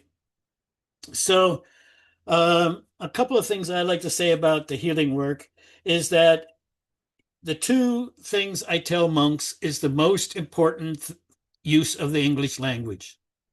That is when you set your intention and when you make a decision. Those 2 are the most important. And so many people who come for healing, they didn't have the right intention. They had an intention of like, well, I don't want pain, or I don't want cancer, or I don't want whatever, okay? Well, I'm sorry, folks, but faith does not work with the word not in it. In other words, you can't say not a negative and expect a positive when you're setting your intention. For example, if I say to you, don't see the pink elephant in your head. Everybody just saw a pink elephant in your head. It didn't work. The word not doesn't work. So I came up with 8 words to describe good health. You might want to write these down because it's the perfect intention for health. All of your parts of your body joyously cooperating. That means your spirit, your mental, your emotions, your bank account, everything is cooperating in a joyous cooperation. So I like that for a definition of health. I would like to share a couple of stories that first, I remember one of the ministers that I had as a student for a long time. He used to say, if you have to blow your own horn, you've blown it. So tonight I'm going to blow my own horn a little bit, just kind of like to give you ability to have more strength and courage in your faith and how you live your life. There are 2 stories I'd like to say first here is real short stories that I'm telling you these stories so that you can realize how cared for you are. The first story, I was in Mexico City. This is just a couple of years ago. And as you know, when you go to Mexico, sooner or later, it's going to hit you that your stomach is going to not like something. And oh my gosh, I was headed back to my hotel walking, and I could tell my stomach was rumbling like mad, and I was in a lot of pain. And the next thing I knew, I was sitting on the curb at a very busy intersection in Mexico City. 2 strangers. And of course, God sent strangers that spoke English in Mexico City, drugged me out of the intersection, sat me up. I had passed out in the intersection. They ran for a little Coca-Cola, not a Coca-Cola, orange Fanta to help get my sugar level up a little bit. And then they walked me back to my hotel. Another story I want to tell you in Ecuador, this is also just in the last couple of years. a friend of mine, well, he was supposed to come and pick me up at the place where I was staying in Ecuador. And last minute he says, Jerry, I can't come. I'm really too busy to come pick you up. Take an Uber. So I never mind because Uber is very easy in foreign countries. And I put in, I want to go where I want to go and everything. It said, go to the front gate of the property I was at. So I dragged my suitcases, it was dirt, okay? And I'm standing at the front gate when the Uber informed me that there was no driver available for me. Now get the picture, folks. I am on a dirt road miles from even a village. And up rolls a beautiful gold Mercedes-Benz, an antique one. And the guy rolls the window down and he says, do you speak English? Wasn't that a nice question? I said, yes. He said, do you need a ride? I says, I sure do. He says, just a minute. I got to go drop off something. I'll come back and pick you up. And he did.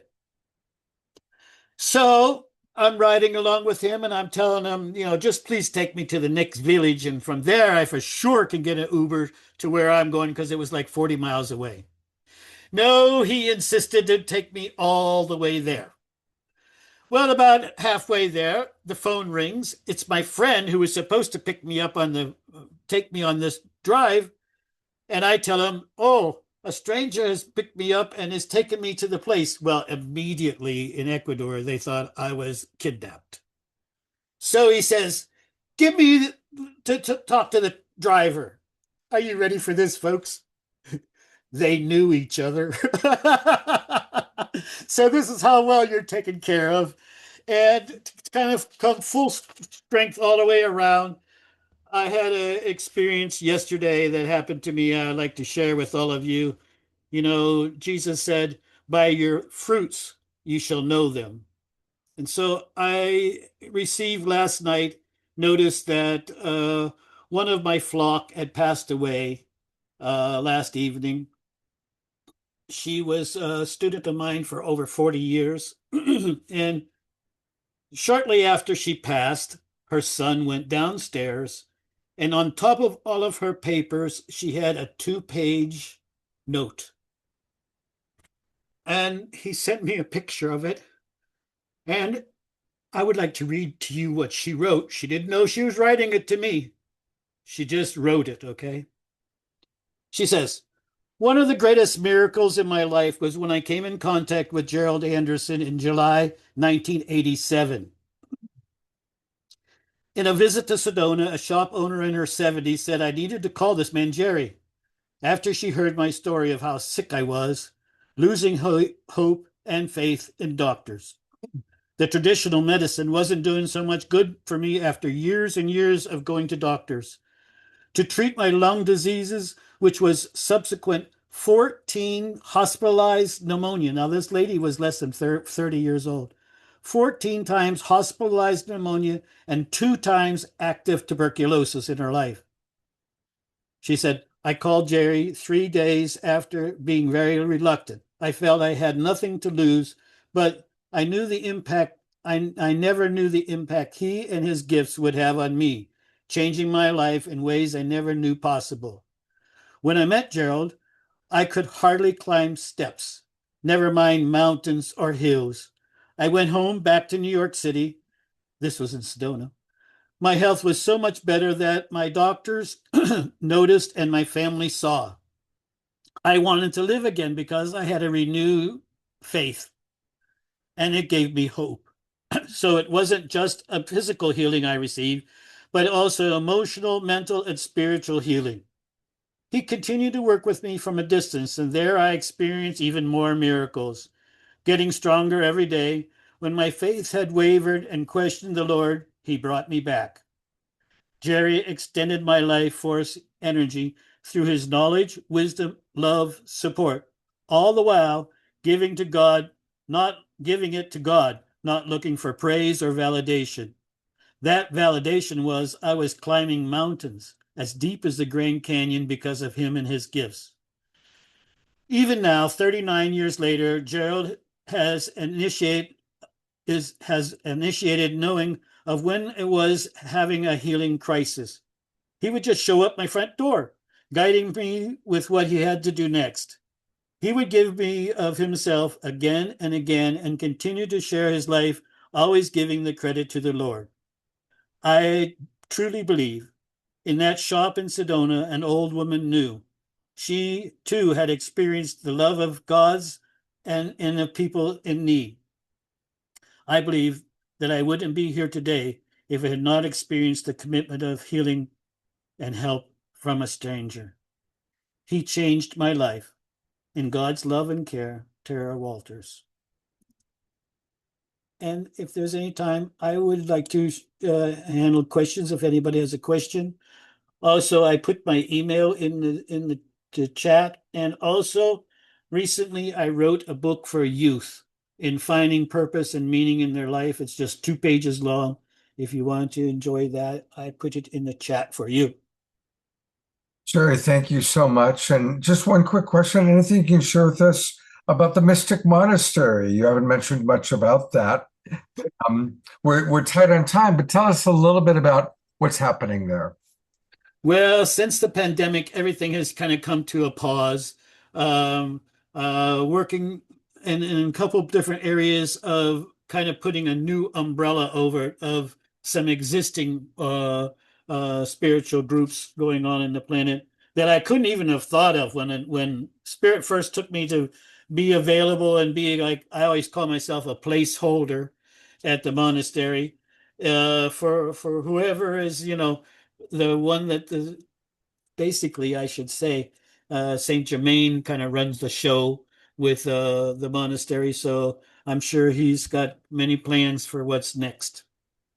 All right, well, and the monastery is 10,000 acres in Puerto Rico that Jerry is responsible for. So it's an extraordinary property, which hopefully someday maybe we'll have a Global Peace Tribe retreat there. Yes. Can you imagine on an island, Puerto Rico, that there is 10,000 acres that had never, ever been owned on an island? I mean, that's such an enormous amount of property, 10,000 acres. Yes. Just to give you an idea, that's 70% the size of Manhattan. Wow. Mm-hmm. Wow. It's pure jungle. Purest jungle. No Wi-Fi, no electric lines, pure jungle. Jungle. Yeah. Well, there's so many, there's a lot of comments coming in from our audience for you. People love you very, very much. Yes, I love all my tribe. Yeah, and thank you for coming on and sharing with us. Reverend Jeffrey writes, I am so grateful for Jerry. Absolutely. George Noble writes, great sharing, Jerry. Thank you very much. Gives me hope that I can improve myself. Jennifer writes, thank you, Jerry. You are so inspiring. Havalah and Rene want the book for their kids. Eleanor Joy says, I don't see this as tooting your own horn. It's a sharing of our divine source with the world. Yes. George says, what a great teaching about faith. Lorna writes, what a great story, talking about the gold Mercedes story. What a great story of synchronicity happening more and more these days, isn't it?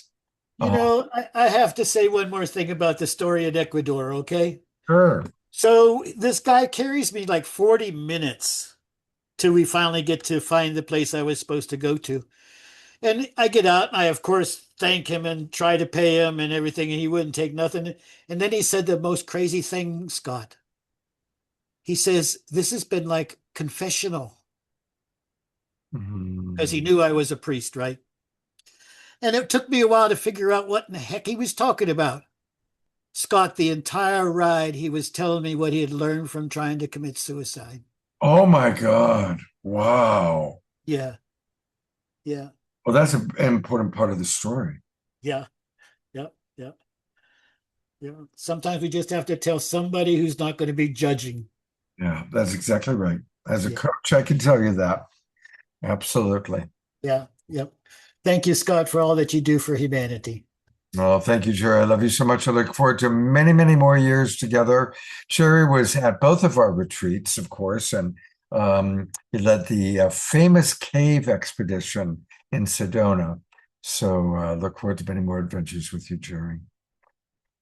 It's prayer time, and we have a lot to pray for. Praying for, of course, our beloveds Heidi and Liam, and to facilitate, as they do so beautifully, that dynamic duo, Desiree and Tiara. I turn things over to you.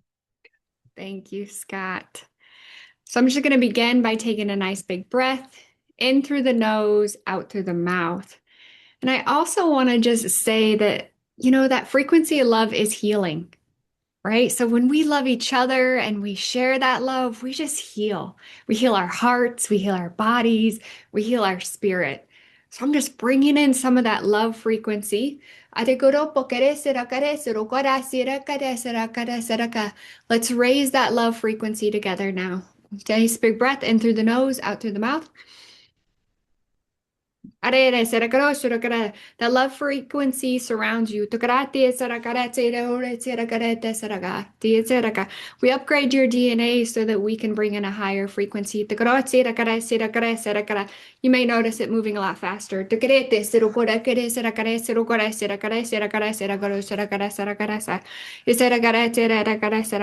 Letting go of those things that burden our hearts. They are doing some cleaning work.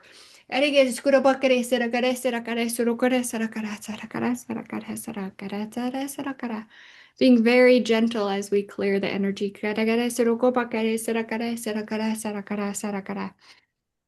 Seeing kind of each person's head just being touched. Light energy being kissed on their foreheads.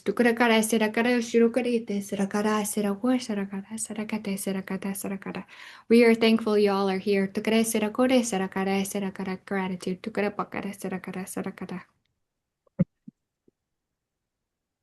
So beautiful. And we can feel that expansion moving throughout our entire bodies. That love comes in and blesses each and every cell in every way.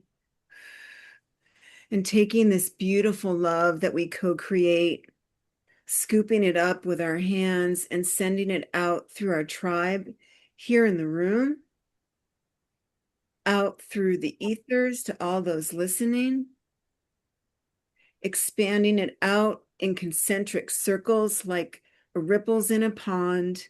We throw that rock of love, rock solid love in and let it ripple out. And pushing that out with all of our bodies throughout our entire country, with specific spots going into those places that require more love. And beyond, around the globe, out galactically and beyond, and then bringing that back down, grabbing those stars, bringing that back down. So grateful to members of our tribe that are here tonight, some having just gone through surgery. So good to see you here tonight. Sending love out to some of our tribe members who aren't feeling well.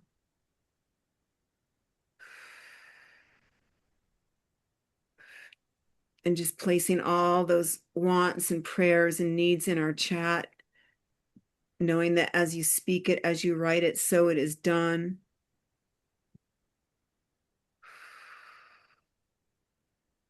And just maximum grace and hope for those feeling so hopeless and forlorn and lost. And then bringing that joy out, bringing that joy out. So grateful for this work that we get to do together. It's so beautiful. An expansion. Gratitude. Thank you. Thank you both so very, very much. Thank you. On Saturday night, we will be celebrating Martin Luther King's birthday, and Hallelujah, Anasuya will be kind of leading that. We also have a wonderful video that you may remember from Pato and Antoinette. And we also have a really fun experience with our friend Kurt Johnson from Light on Light. So that's going to be this Saturday night. Then next Wednesday, a week from tonight, we will be celebrating another one of our favorite people, Reverend Jeffrey Colebrook's birthday, which also happens to be on the same birthday as Ernest Holmes, the founder of Science of Religion, religious science, I should say. So we're going to be celebrating them. And we've got Marshall Lefferts as our special guest speaker. That's a week from Wednesday night. And Tatiana Speed will be back playing music that night. And Lee Kempter will be with us. So that's going to be really fun. And then a week from Saturday, another Authors That We Love with a great lineup. We've got my good friend TJ Woodward, who wrote Conscious Recovery. We've got Elizabeth April. I love Elizabeth. We've got Deborah Giusti, who's got a very important new publication. Katrina Valancourt, and I'm forgetting one other person. Oh, Samantha Sweetwater. So it's going to be a great Authors That We Love. So we've got some great shows coming up. For any of you watching on Facebook or YouTube, if you have not registered for the new season, go to globalpeacetribe.com. Join us. Now's the time to do it. You'll get all the Zoom room links. Come on into the Zoom room and join this beautiful, beautiful congregation of Peace Tribers. We're all about love. Come share the love with us. And our absolute wonderful love every show comes through our house musical artist, my co-pilot, my friend, Omashar. All right. Dearly beloved, we are here for this thing called life.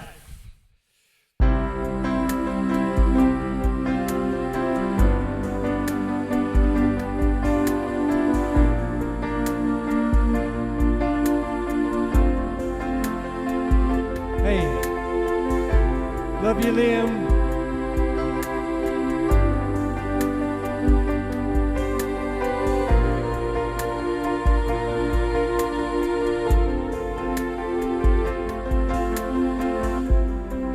When you feel like giving up, when you feel like letting go, living in this ever-changing world, when it seems that all is lost and you don't know where to turn, the future seems so very far away. So just know there really is a plan. The sun will always shine, and with your hand in mine, all heaviness fades away. The love in our hearts will melt the darkest day.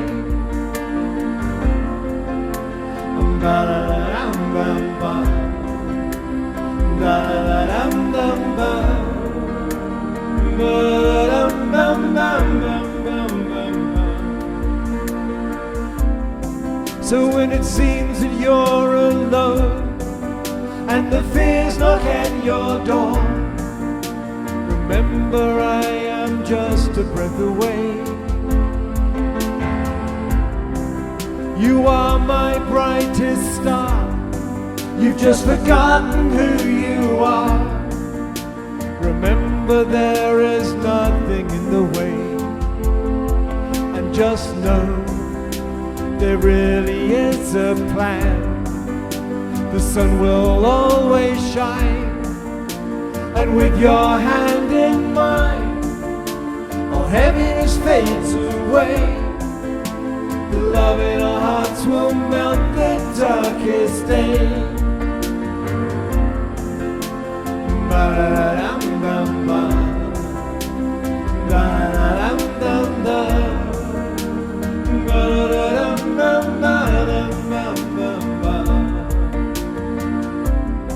So when you feel like giving up, when you feel like letting go, remember I am just a breath away.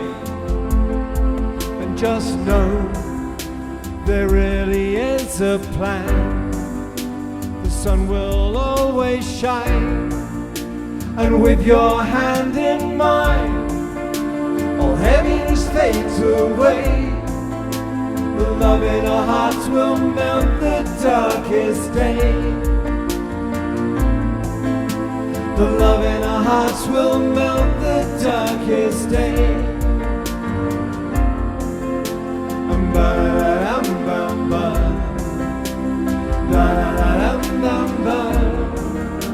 The love in our hearts will melt the darkest day.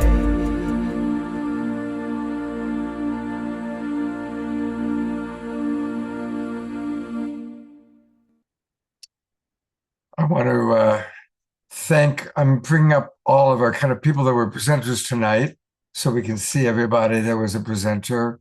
So there he is, the wild monk of the Mystic Monastery, Jerry Anderson, Diara and Desiree, of course, Omashar, Lori and Speed, Havalah and Rene, and of course our beloveds, Liam and Heidi, our role models for true love.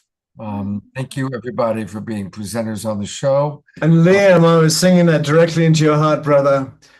Dude, thank you for being with us tonight. Say it again. I felt it. I felt the spirit of the light move me. It's beautiful. Thank you. Love you, brother. Love you all. Love you, bud. And going to gallery view. Thank you, everybody, Global Peace Drivers. What a lovely show this was, wasn't it? And hallelujah, Anasuya, and I and others will be back on Saturday night. Hope to see all of you then. Have a great few days. God bless you all and take care. Good night, everybody.